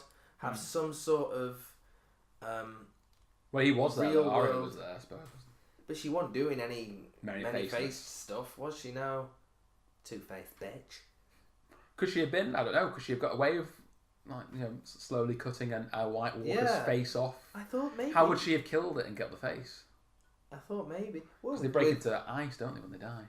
Oh yeah, crud. Yeah, the actual White Walkers. And we definitely would have picked up on that if she'd been like, I was a White Walker all along. We would have been like, no, you break into ice when you die. We're not having this. She should have been Theon. Oh, just as he's charging at the last minute, it's Yeah. like goes all crazy and acrobatic on the Night King. Yeah. And when she puts the faces on, takes them off, her height changes in an instant. Yeah. Yes. You could use that, physical impossibility. Thrust, face up.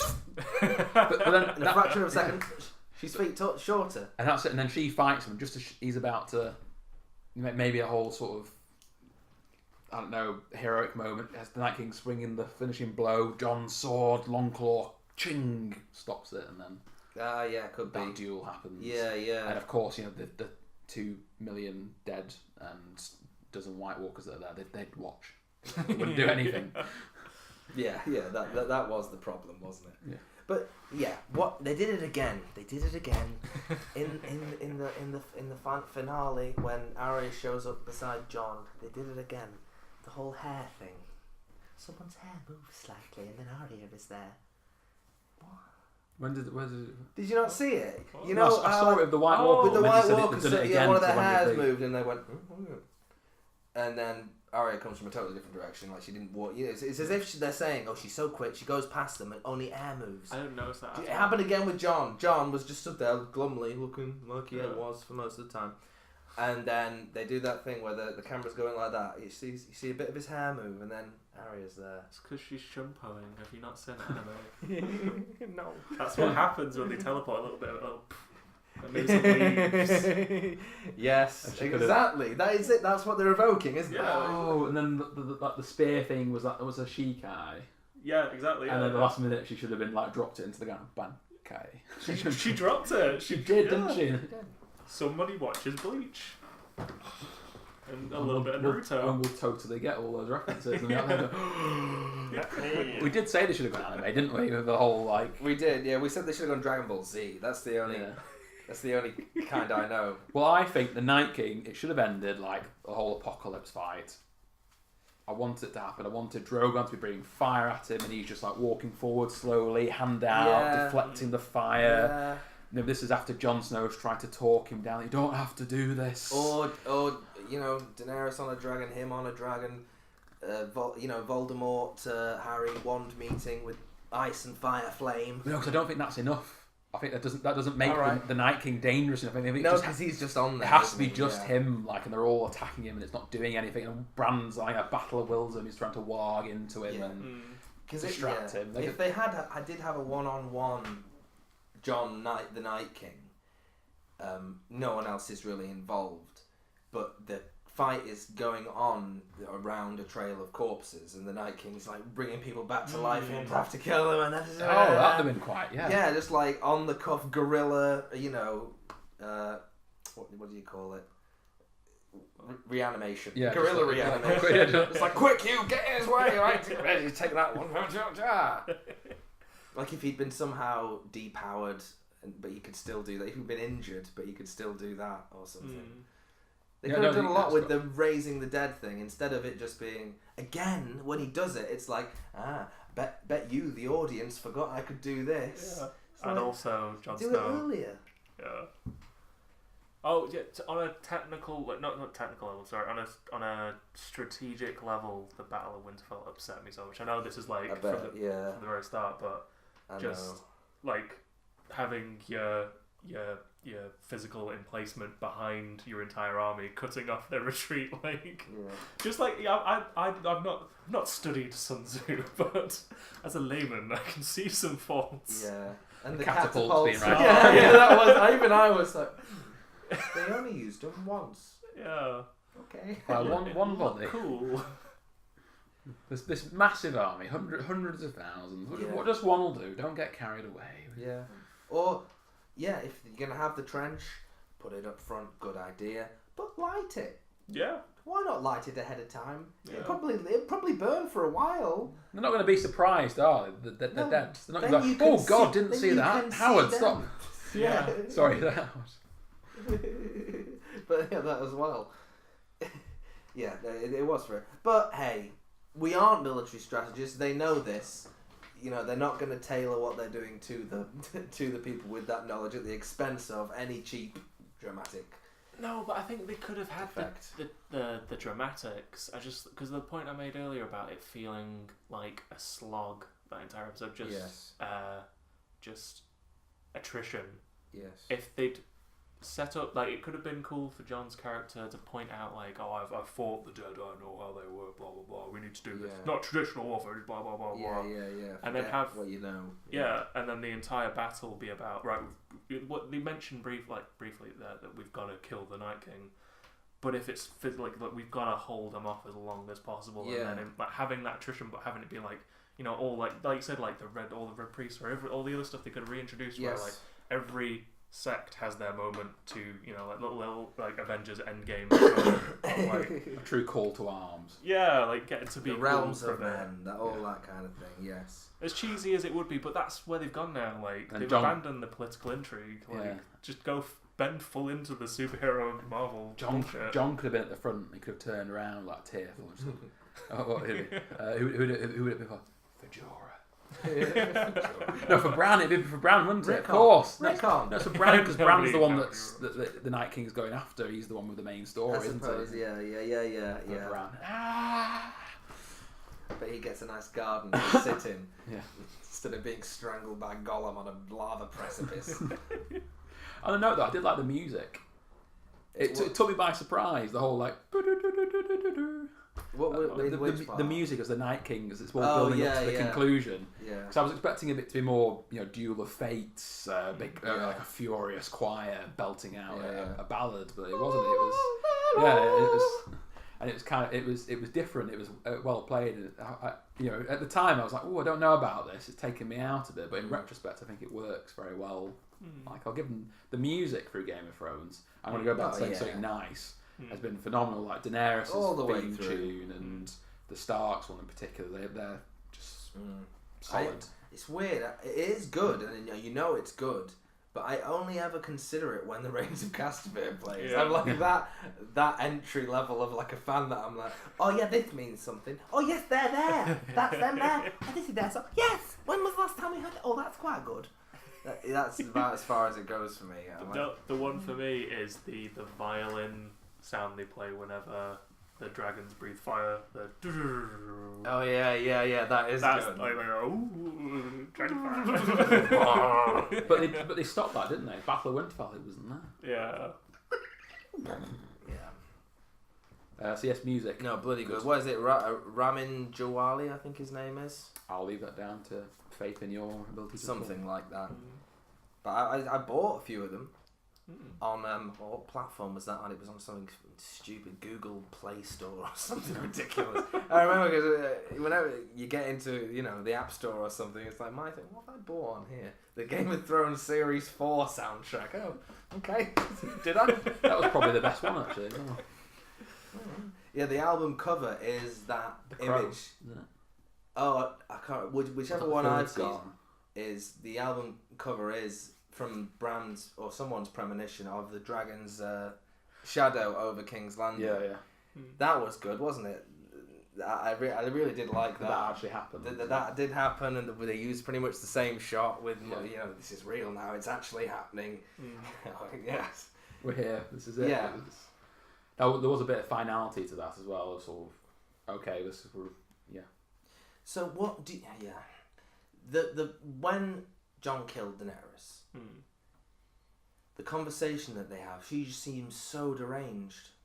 Yeah, that was the only time I felt that they'd gone a bit too far Yeah. with what they'd done with her character. Because I was like, it's just even when she used to say it in the past, there was sort of like an insecure anger behind. Yeah, sort of she's conflict, conflicted. yeah, behind what she was saying. But there, it was like she was drunk. And I was like, Yeah. oh yeah, I'm the savior. And I'm had grateful, never met yeah. Jon before and couldn't look at the look on his face, hear any of the words he was saying. I just don't know where she thought she was. Yeah, what was... Drunk off victory, apparently. And But she wasn't, was she? Well, she was. I can imagine that when she's giving her speech, because then it's very much like, yes, what I did was for this, and this, we will continue doing it. It's been right what we've done. We shall continue this for 1,000 years. the whole world. 1,000 years. Yeah. All of that, it made sense when she's high on it, but when she's being confronted with someone that she loved before she was mad, Which they made a and very big point about. As well. yeah, and she felt his betrayal so much. It was what she thought was his betrayal of not loving her, and it was a betrayal. Like, why did he lead her down that path? Yeah. Why? Like, he found out she was his aunt. He kissed her, it's all fine. And then it wasn't. And then it wasn't all of a sudden, after no conversations with anyone saying, come on, dude, it's your aunt. What are you doing? Yeah. No one did it with him, did they? No, Why? not even. There wasn't even objection to she's What going changed too his far and mind? becoming anger. Either there was no. No. There was sort of like there was some What pre. did it? Yeah, what? She going across the line a bit here, but she hadn't gone anywhere, so there was none of that oh, Daenerys has just burnt a city down, so there's a problem. Yeah. That if anything, that helped inform why she made that decision to Yeah. do it. Because So was he just turned off by the fact that she was like, "I'm lonely, help me"? Then she was a human and vulnerable and has weaknesses. well, no, I think it was the aunt thing. That's what what I think the fact it was his aunt. I think But why all of a sudden? I know, but I'm talking from the context of the conversation they'd had at that time. That's what made me feel like it was not, even though it made there's no continuity to bring it to that. I thought it was that he likes strong women. He thought she was the ultimate strong woman, and then she's worried because she's got no support and she feels alone and fearful. And he's like, turns me off. All right. I Turns think me that off. was I want you steering this ship. To be honest with you, it looks like I'm gonna have to put in some serious effort here to be I just a man. swing the shiny thing and Yeah, tell me where, please.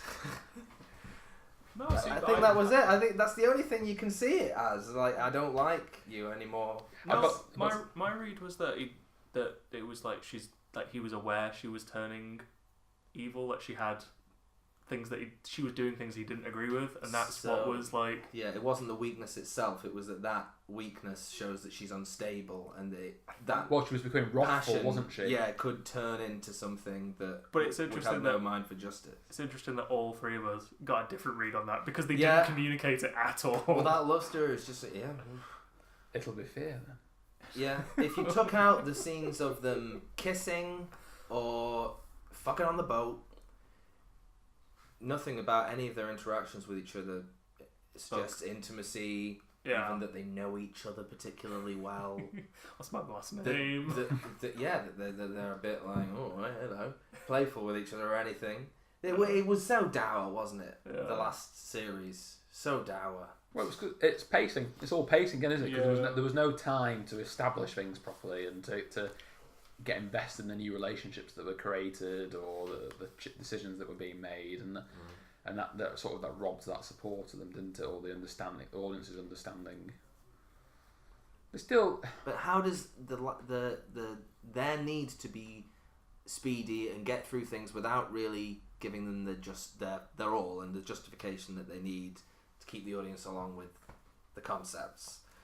Because they just need to do it all quickly, and so huge amount of character work for the main characters gets done in 3 episodes with very little dialogue. How can they then justify having... How long was the episode? 57 minutes 79 of the minutes. episode. 57 of 79 minutes in silence. Use the last episode. If you're like, oh, we haven't got the time to do all this. Last episode, don't use any of it.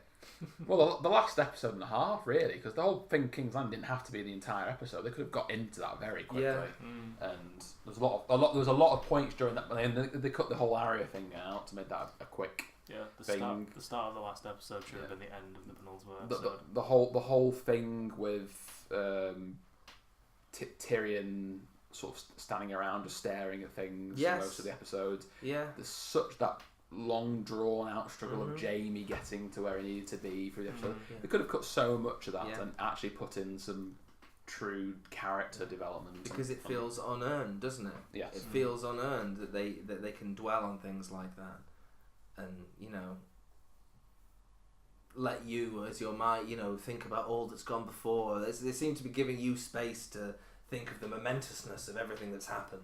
I mean, what you said before, you're right in as far as they could be giving the audience credit so that we could see into what they're meaning. But the problem is though, is like I said, really, if I wanted that, I could have just read the Wikipedia plot article.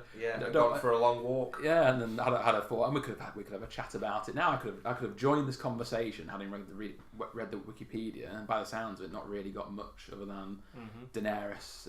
Emilia Clarke was a really good actress. Yeah. Oh, I didn't know she had like a brain aneurysm or something. That came out, didn't it? Yeah. After the first series, yeah. What? She'd had 2 horrible brain issues. Whoa. That put her in, near death situations, and she credits, Daenerys' character as helping her get through it all. Whoa. It may have been before she had this series script. Yeah. There's a lot of people who name their babies that are really annoyed now, aren't they? Khaleesi. Yeah. People actually name their baby. It was It was one of the most popular names, I think. What? For It was a 11, certain 11 year. number 11 on the like the top 100. Yeah. 11, something like Get out of town. that. What a name as well. Like, Yeah. Mum, why am I called Khaleesi? Where does that name come from?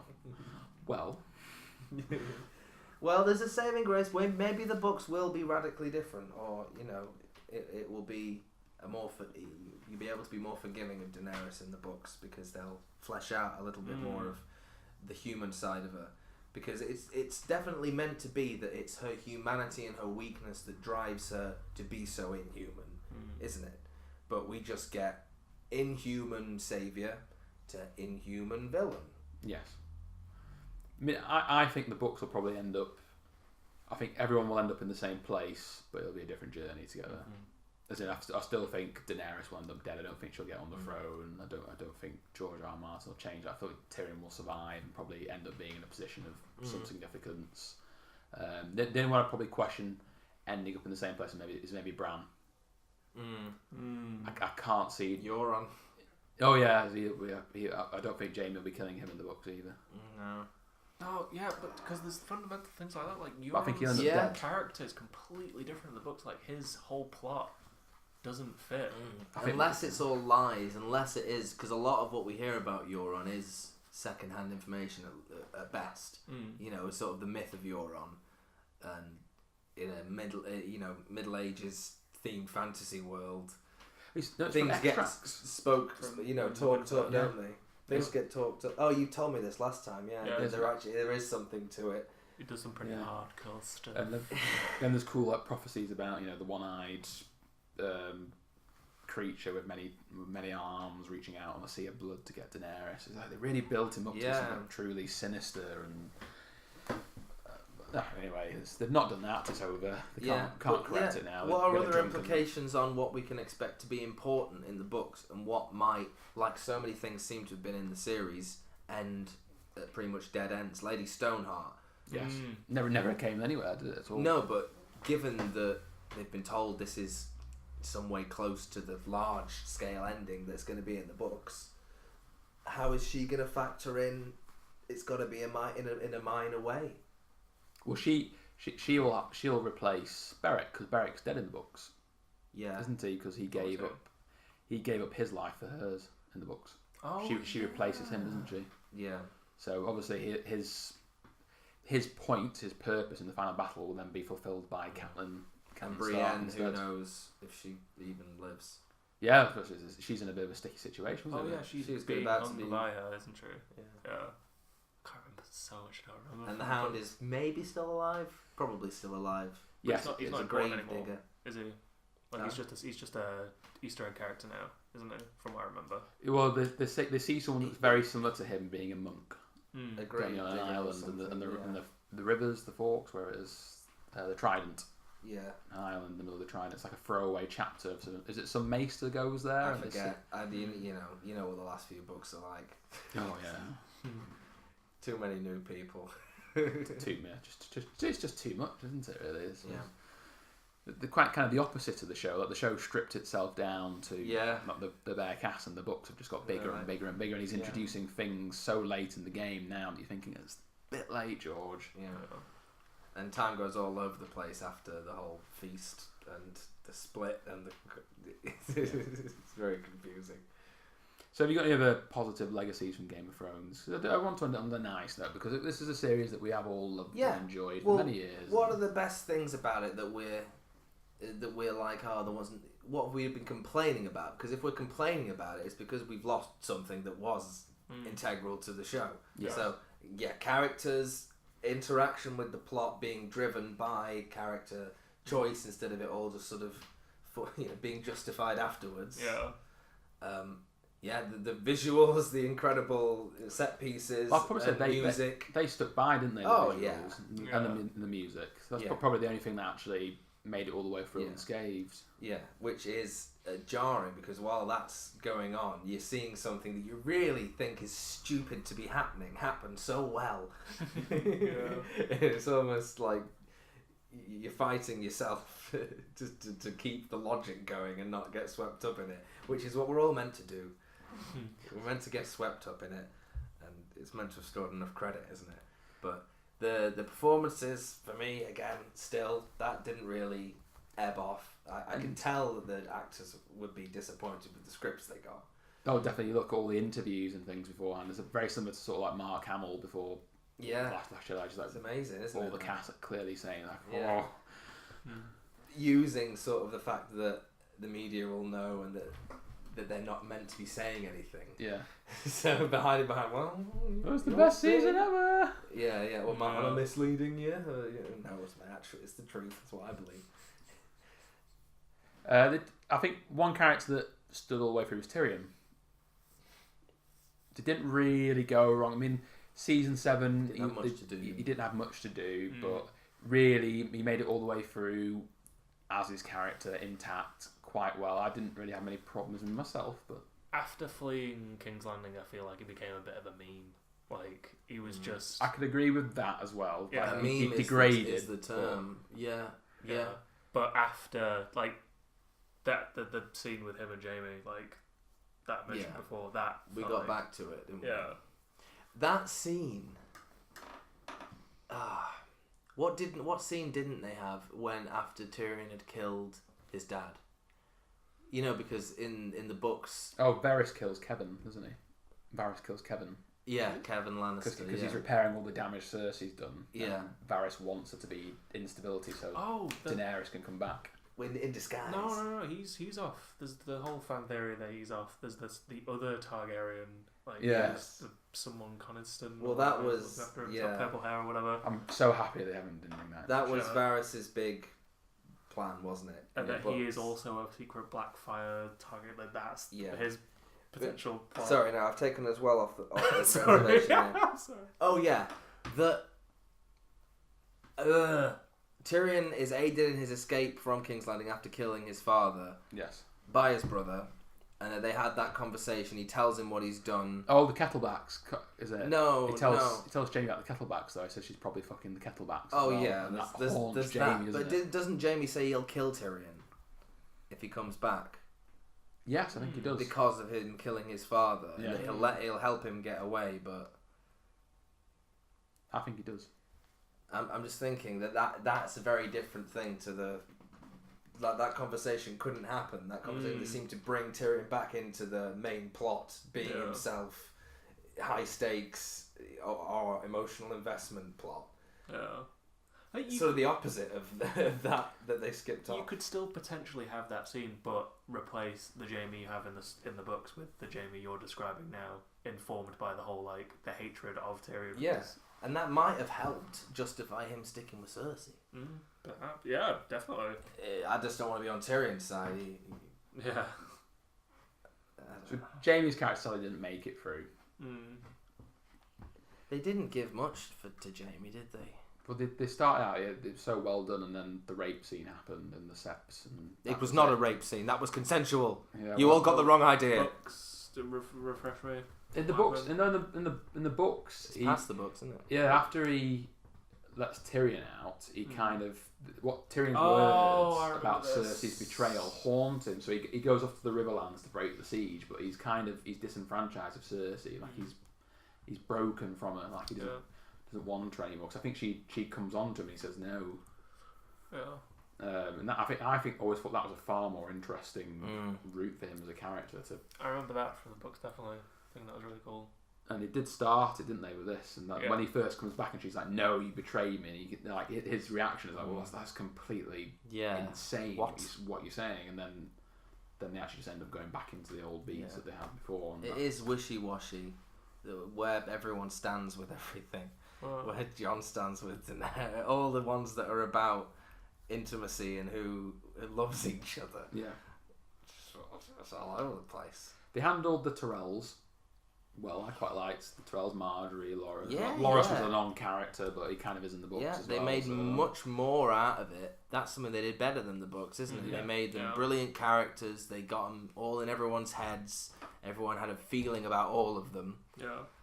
That was really good. So- But yeah, who could have been doing? No, they're all dead.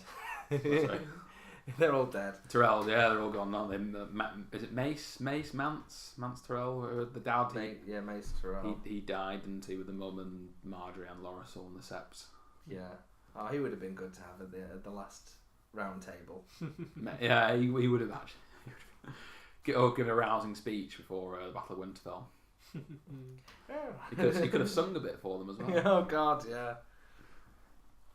Yeah, but what are we trying to do? We're trying to think of We're just talking about some of the positives of the series because, like I said, this series or the whole.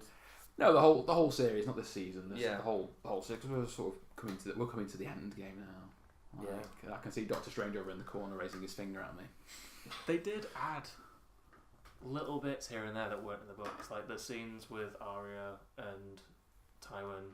Yeah, everyone always comes back to them, don't Yeah. they? Because they were good. Yeah, they're just And it's so weird how everyone always just gets so, positive about the talking in rooms. Usually two people talking in rooms. Yeah. And like, where's that gone? It's like, what are you asking for here? Are you the general public? Did you like that? Jeez. So the thing is, they were some of the best character moments. Yeah. as well, weren't they? yeah. Like it was a good character moment for Tywin because it showed a softer side of Tywin. Yeah. The tyrant we'd seen, and it was kind of towards the beginning of Arya's independence as well, learning to take on new identities and lie. So that from that side of it as well, it was quite good. It informed both of them. Okay, I want to do one last lost corner. That was like how Christian, Jack's dad, was humanised by his story with Anna Lucia. Okay, that's the end of that. And Sawyer in the bar. And Loved Sawyer that. in the all the bar scenes where he's just drunk enough to tell the truth, but never to Jack's face. And especially when Sawyer tells Jack about it as well. Oh yeah, that was Lovely good. moment. That was one of the few releases you got in Lost. Like someone told someone something they knew. Oh God, thank God. Oh, instead of just no, I won't tell. Keep a secret. Yes. That's the final and most tenuous Lost corner. I don't mind. We should Tenuous connection. We'll have to do a Lost podcast because John Cena, you're up to date with Lost, aren't you as well? So I stopped, I think, on the last season. did you not watch it all the way through? Yeah. I thought you wanted That's people what that Andrew actually did. No. related it. Andrew did that. He hadn't watched the last 2 episodes. I think. It The was twins really did that as good. well. Because it goes off the wall at that point. But I don't know, but literally the last 2 episodes, they just stopped 2 episodes. But what are you doing? You've got that far, just watch the last 2 episodes.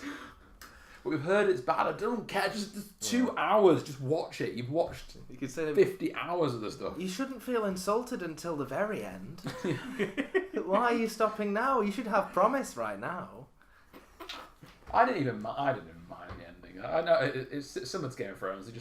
They try to put too much into too short a space of time at the end. Yes, but in Lost, it brought it back to this was always about the characters. Yes, and that was a good point. Yes. Because it was. Game of Thrones can't do that because they've set too much up and they them set too being much bastards in to each motion. other.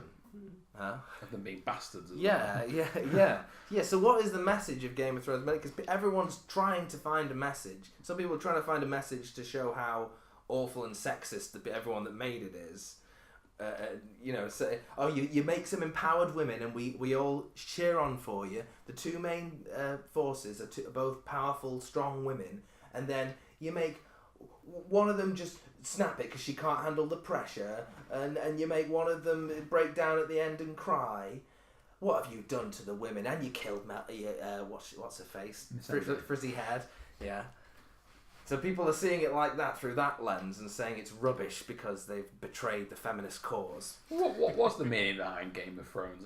Well, there you go. Was it like some terrible commentary on modern day class system? I That think whole that's- Sam thing, I where think- he proposes a democracy and they all laugh it off. When he was saying it, I was like, "Oh no, they're not, are they? They're not. They're not." So I'm I kind of did glad laugh they at did this- laugh. Yeah. But then after they'd laughed, I thought they should have done any of that. Yeah, Should have done any of it was that. it was really awkward. They should have done any of that. That's awful. Like that shows like how futile Daenerys trying to break the wheel in a medieval society is.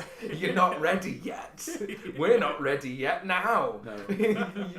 You can't do it with an iron fist. But is that the message? Because the message I think of up until then, when there was no sort of main plot, it was all just characters going about the world and things playing out on a grander scale, but they weren't sort of controlled by our characters. Ours were all just part of it. Was that everything is morally grey. Like characters you support will have to do things that you don't like because they have their own motivations. It's never as simple as saying good guy, bad guy. Yes. That used to be the message. Did that come out in the final series? I don't feel like Jon it is. Snow killed Daenerys, who he loved apparently. Yeah. I mean, So there you go. He shouldn't have killed her, should he? He shouldn't kill people. Oh yeah. But Morally, it's that kind of bland moral Yeah. ambiguity. But Daenerys went from being morally, grey to anyone with any sort of nuanced view on the show. Yeah. Most people watched it and went, yeah, she's great. yeah, he's free in the world. She's so pretty. But from morally grey to just morally black. No grey about it because you've introduced mental illness, apparently. I didn't think that was where it was going to go. Hereditary mental illness as well. Yeah, Like, hereditary very, mental very illness. deep. And I really thought that the one thing they weren't going to do is play into that again. For her family, that it was going to break from that. So, what is the message? What is it? That was a fun story. Not everything needs a message. no, but all the best things do. Yeah, or at least Or have a some- superficial message. Well, you're right. Some superficial message was. Life There's goes no, on. Well, there's no extremes, is there? It's just a constant rehash of the same. It's a rerun of a rerun of a rerun, isn't it? It's just everything's just grey repetition. I suppose. Yeah, so that is in keeping with its message, I suppose. Like, what were you expecting this to turn into something that wasn't going to be? Well, there was a meme going around of Bolton, Ramsay Bolton saying if you think this is going to have a happy ending, you've not been paying attention. Yeah. And then it has kind of a happy ending. Kind written. of. Yeah, it's much happier than I thought it was going to be. In all fairness. Yeah, that it stops at, Daenerys went mad and burned it all, and she shouldn't have. Yeah, but they're not just that, but then like the Starks, who are the audience's people, if you will, going through it. Like two of them end up as kings and queens. One of them goes off on an adventure around the world, and the one becomes another. You assume king beyond the wall. Don't Yeah, you? pretty much. Yeah, So for three of them are royalty. Well, I suppose one of them's not actually. that's the Stark. most Lord of the Ringsy type thing about it, isn't it? They gave the Lord of the Rings ending to the Starks, Yeah. with no one being the sacrificial. Well, unless you say the north of the wall is like the Grey Havens. Yeah, I suppose John kind of was exiled to a degree, wasn't he? Yeah, he didn't want to stay in the world anymore. But he's sort of that guy since he was brought back to life. Yeah. He was already sort of listless and... Well, yeah, it wasn't meant to be though, but then we've discussed that. They could have leaned into it. They could have been like, no, he is just a husk, John. Remember, like that was something on people's minds to begin with, that he's not the same since he's come back. But then we're just going to forget that, I think. Well, so many things like that. Quaif. No. Good old Quaif. Hey, that prophecy was bang on. The House of the Undying prophecy was the one that they're like, okay, we'll stick to this one. Yeah, but she's not been dying. She was her own like special little thing. That Oh, was she? She, Oh, she yeah. just knew things. She But didn't what was- drink, but she knew things. What's Tyrion's quote? Isn't it? I drink and I know things. Oh, right, I see. But what were her prophecies? Do you remember? I don't think she Or, particularly gave it. She just sort of like gave insight, didn't she? Like she knew Jorah had betrayed Daenerys, for example. Yeah. How do you know that? Which is a shame because that whole it was the majority of Daenerys' storyline, but that was all so much more interesting. They're out out in the Middle East kind of I don't area. think, and nah. Yeah, if we'd have spoken about it at the time, we'd have said, this is dragging. Get her out of the desert, please. It was rubbish, that part, I think. Going around, maybe I'm just not knowing where she was going. romanticising it Yeah. because of the recency effect. Well, so are we looking forward to the other Westerosi-based, Essos-based content The prequel. Four series in production, I think, or something. What? List them for me. Well, No, I don't know. There's only one that's been confirmed. It's the prequel. It's the original Long Night. Oh, okay. No, personally, I'm not interested in that. I know it's been told quite extensively and stuff like that. I'd have been much more interested in Robert's Rebellion, I think, as a TV series, or The Fall of Valeria. But they did it in that animated. Yeah, that's Sure. whenever I bring it up, then there's always says that. So, well, Did it's they? been done. I It's been thought I done in was the only one animated- that knew about it. in animation stuff. Yeah, but it's it's still nice. Totally. It would be more Yeah. interesting, I think, because Yeah. it's a bit. The proximity is a bit closer to the original series, True. so you can see like where all this chap who was on the throne at the start. You can see why, why, but you can actually see it happening, and like Ned as a young chap, and But if there was something like Tales from Beyond the Narrow Sea, that was like an anthology series from I'd be down with that. the other side of. Like Arya. Yes. And Well, Essos. you can have some of the things where, Tyrion and Thingy on the boat in Volantis.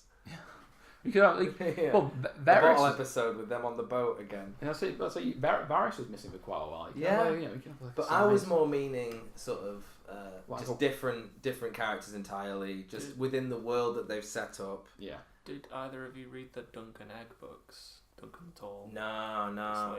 It's set way back, but it's still Game of Thrones stuff. And they're meant to exist in the world, aren't they? Yeah, the the books that reference. people could read in Yeah. Song of Ice and Fire books.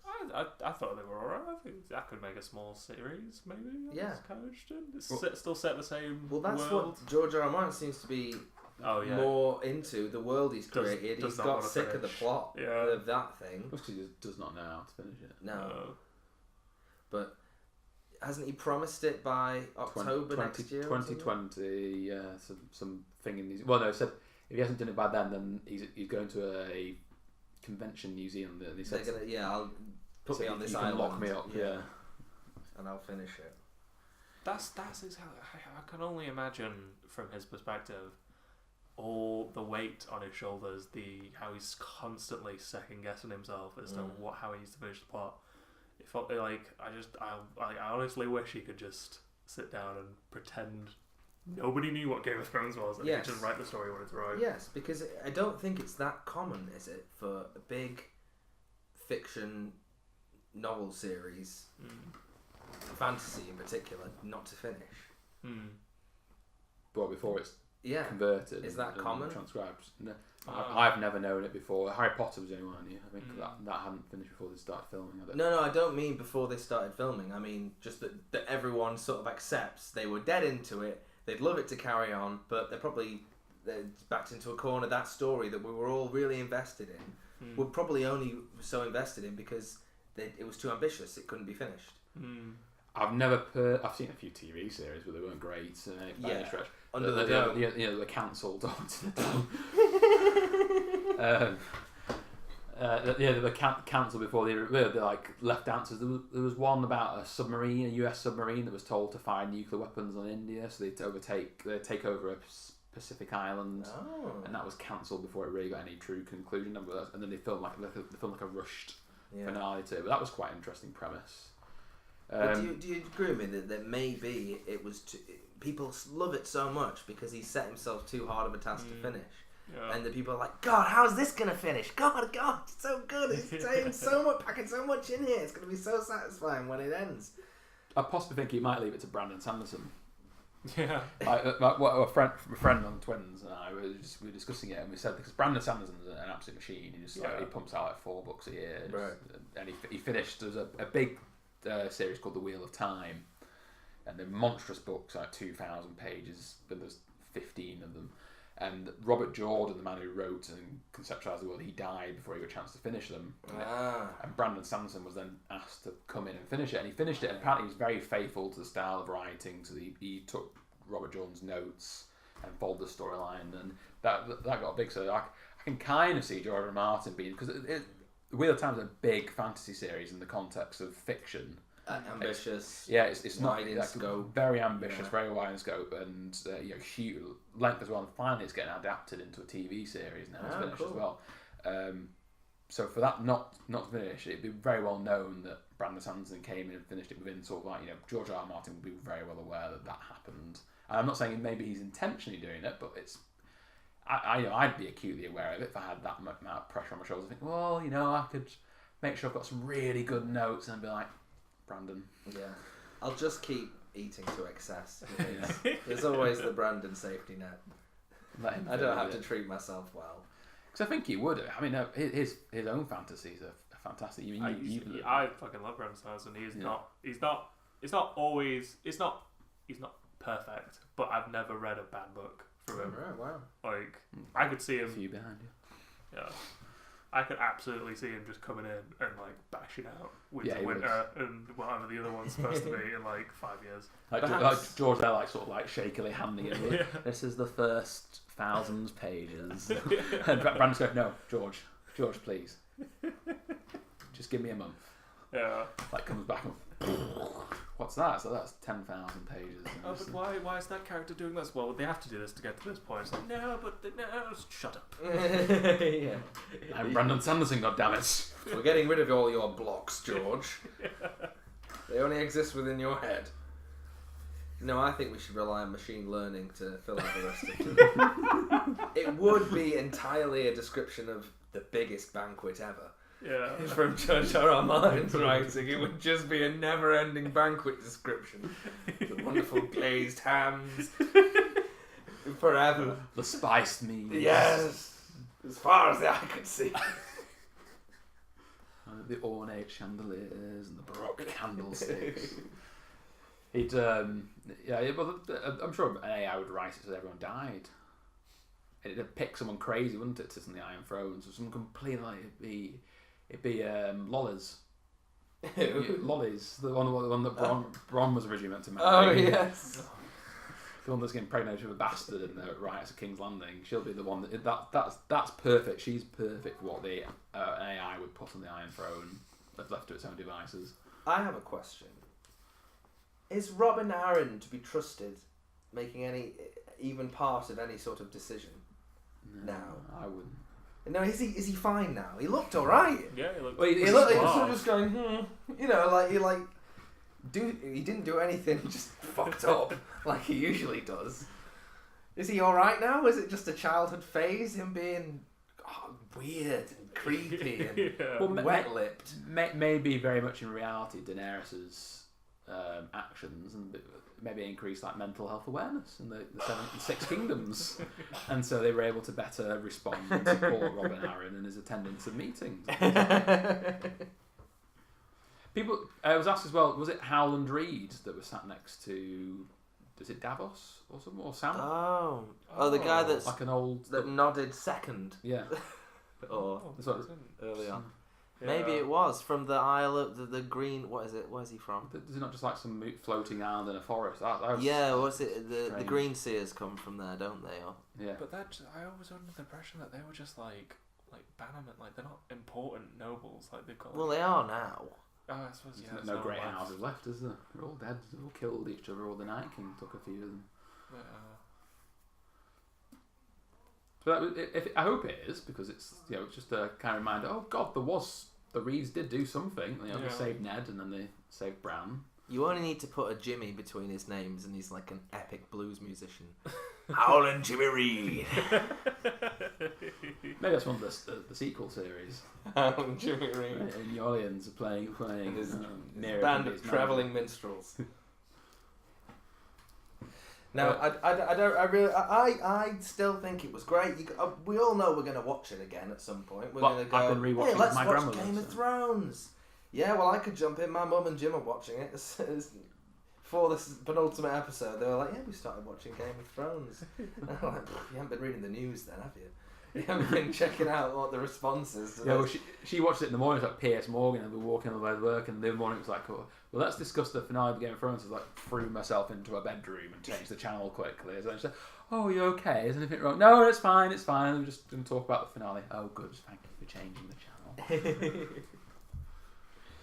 But there's a YouTube channel I've been following for a while, GOT Academy, that all thought that the grand story of the whole series was going to be like the Enlightenment sort of philosophy, moving away from thoughts of magic and moving towards Enlightenment, the Maesters, history, the start of like a real history. Kind of happened already, though, hasn't it? With like a scientific sort of based Oh, society. right, yeah. Not the start of history, no. Yeah, that always there's a lot of that. Already. I mean, like sort of that skepticism, that secularism had already kind of started. The to wheel come in, that Daenerys was going to break was going to usher that in, or something, or whatever happened. Maybe she didn't succeed. that would have been exceptionally difficult with dragons that follow her mental whims. Well, yes, presuming they would all get deaded. be destroyed. Yeah, right, fair enough. Yeah. You know, the White Walkers would be destroyed. Magic had its last little burst and then went out, and it's now modern times. You know, it's sort of like the world turning into the world we have today, and they could at the end say 600 years later, cut to modern day London. Like, this is your history, everybody. Ireland flipped back up and moved around to the side, and that's what we have now. Oh, could you imagine that? It's like the aliens are going to land. Or, It was the end of Battlestar Galactica they did that, wasn't it? Oh, I don't know. You found out it was actually in the past. You damn dirty apes! Big spoilers there for everyone. So Battlestar Galactica, the new series that came, was it 2001, 2003? I don't never watched Everyone any of them. lords over, so it's a fantastic piece of variety. I thought it was a bit boring myself and plodding, but they find out in the end that they find a new Earth, but it's actually modern Earth, and they flash forward to the future and it's modern day Earth, and it's just a constant cycle. Like man creates machine rebels, destroys mankind goes and colonizes a new planet. Yes. With advanced technology, and eventually builds back up to a point of creating machine again, and etc. And things like that don't need a central message, do they? It's all about the concept, and it's like History repeats it's itself. Is the trippy to central think message. about. It's like, whoa, that could be the reality, you know? It could be like the Big Bang and the Big Shrink or whatever it is, you know? It's all cycles, man. Then you don't really need a point. And I thought they were going to do that with Game of Thrones. I thought they were going to do that. Because they'd already, like I said, the Hodor thing, they'd already alluded to cycles and infinite loops, and that, you know, maybe this could all be contained within one story, one primal story, like an archetypal thing. But yeah, they didn't go that way. So I would have been surprised that like modern pop culture would have gone that way. In all fairness, so. yeah, yeah. Yeah. Goodies, baddies. Final thoughts on Game of Thrones. Just nothing. just honestly, it's that's it. Like, I look like sad, not sad, disappointed this last season and the seasons before. But the last episode, I was just thought like, yeah, I mean, I could see why it was difficult to end this. Also with the rushing, but even if they didn't rush it, I don't know if people probably would have still been disappointed. Because it's just like you pointed out earlier, like the scope of it. What are you gonna do? Yeah.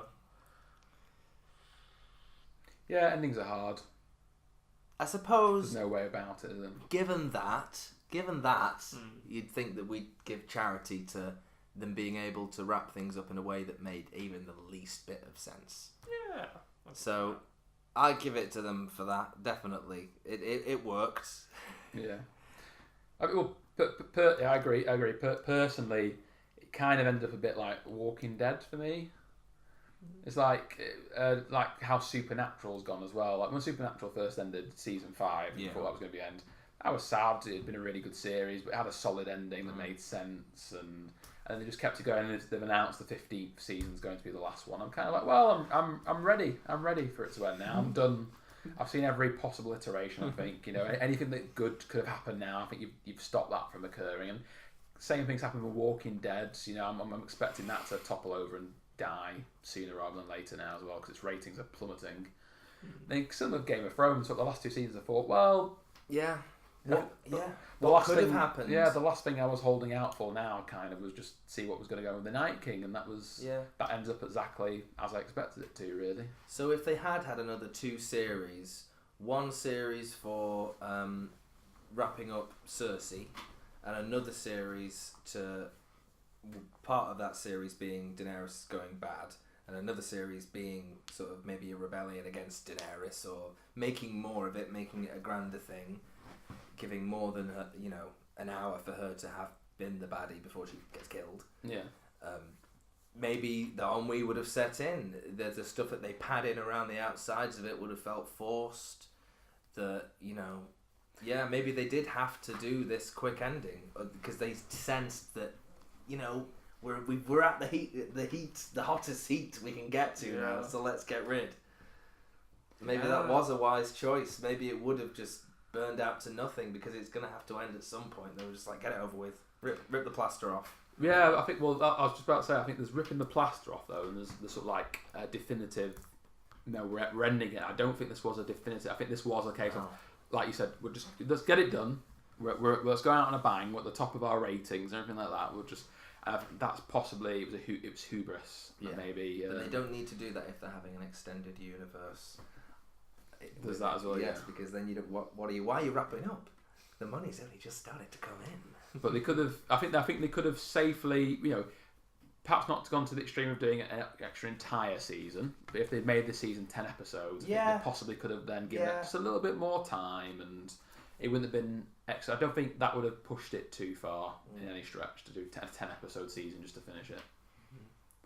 And the Night King could have ended up again being resolved in the first 3 episodes, and they could have given sort of 4 episodes to resolving Cersei, but then transitioning across to Daenerys. And then the last 2 or 3 episodes could have been all about then sorting out Daenerys and concluding the character storylines. Clegane Ball though.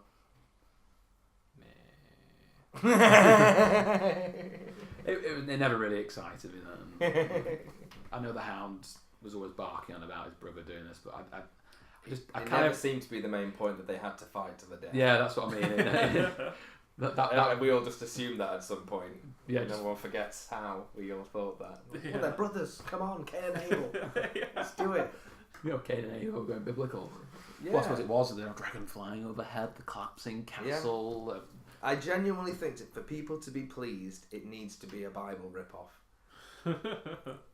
It just needs to be. Harry Potter was. Star Wars kind of is a bit. Has anyone been resurrected? It's the hero's journey. The hero Jesus did the hero's journey. Yeah. We'll go with it. That's the only thing that people are like, oh, good. Oh, I feel satisfied now. It's Someone read the familiar, Bible isn't to it? me without the big outs. Excellent. But no, Game of Thrones, brilliant. It was great overall. I'd put it in one of my top 10 TV series. Yes, I'll add it to mine. I'll join you. Like I said, I didn't necessarily care it was gone at the end, but the journey was pretty good. Yeah, because we forget it was all about the sort of familiarity of a medieval setting with loads of cooler stuff thrown in, and it was great. Different viewpoints into this world, all merging together. And maybe the merging together ruined it. Possibly. How would you even write this last series in perspective chapters? Because individual characters never seem to be that important. You just have to do different parts of the conversation from where they would become more important from their perspective, or perhaps where they're not as important. Maybe seeing how they react to that. Like the whole thing when the reaction to the Battle of Winterfell with Daenerys sat by herself. I would probably be more inclined to write it from her perspective. This is what they would do that from the books, wouldn't they? They definitely would. Yeah. Because they show the internal life of people, but they can't do that on screen. That's why they've gone more towards all the important stuff happening off camera. People being given information that then we presume an important conversation's been had afterwards, but we don't get to see it because that would take too long, and they'd be rehashing the same information just to see what this guy thought of it. But they've used that to hide all the drama and make it all about, but what did he say to her? But that's what we were there for. We like the drama. Well done, Game of Thrones. That's Ripple. I toast to you. Because obviously they'll all listen to us. No, we're misrepresenting John here. John thinks it's shit. Yeah. No. To be honest, this is really making me want to. Talking about it's really making me want to re-listen to the books. Definitely not going to read them. That's a good idea. No. That is a good idea. Re-listen to them while falling asleep. Yeah. I might do that. Yeah, that's a good idea. That. Or maybe I'll get Duncan Egg and listen to Duncan Egg. Probably end up appreciating the earlier series as well because it did streamline things so much better. Yeah, but watching Catelyn Stark on a boat for like half a series, you might be like, oh, thank God they did that whole magic teleportation thing. Yeah. Because this would have been trying. Yeah. Well, the journey of Sam down to the Citadel. I remember reading that the books that was trying, the Maester Aemon dying, and they have to stop in Volantis. Yes. So, oh, just get there. You do not need to have this written. Yeah. Just at the start of this book, it's like Sam is going a story of him participating, and then Sam is now at the Citadel. You know, the back third of the book. So, oh yes, I forgot he was doing that. So I'm glad I didn't have to, for that nondescript sea journey. Yeah. They both need to learn from each other, it seems like. Too late for the TV series. But if the books can learn a bit from expediency. Yeah, just in the right places. But someone was lining it up. There was someone who'd done a silly analysis of the growth of the book so far in volume and page length and number of perspective characters within the book. And it projected that The Winds of Winter, even if it was split into 2 books, on the same trajectory of expanded text, neither of those books would be publishable. There'd be too many pages. Right, okay. So even if he splits it into 2, on the trajectory that they're on, with widening the scope of who we're talking about, what they're doing, slowing down the time, splitting off books into the same time period, it's physically impossible for him to do it even in 2 books. Well, that's what happened, wasn't it, with the Dance of Dragons and Feast of Crows? Yeah, but so he split them. But now, since it's an exponential can't sort of even- growth, he can only do that once. Once you've done that, unless you then you say, okay, here's the 2 timelines, I got 2 books each. And then we're going to do 1 book that brings it all back together at the end. That's 5 more books, not 2, not 1 split into 2. Well, obviously Cersei in Winds of Winter is going to blow up the Sept of Baelor.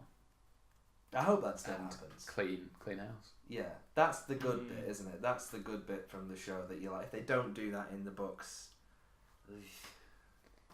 Well, thank you for listening. Tune in for another Video Cracks next time. What we'll be talking about, we don't know, but we will talk about something that doesn't need to be spoken about, but we'll be talking about it anyway. Video Cracks. Goodbye.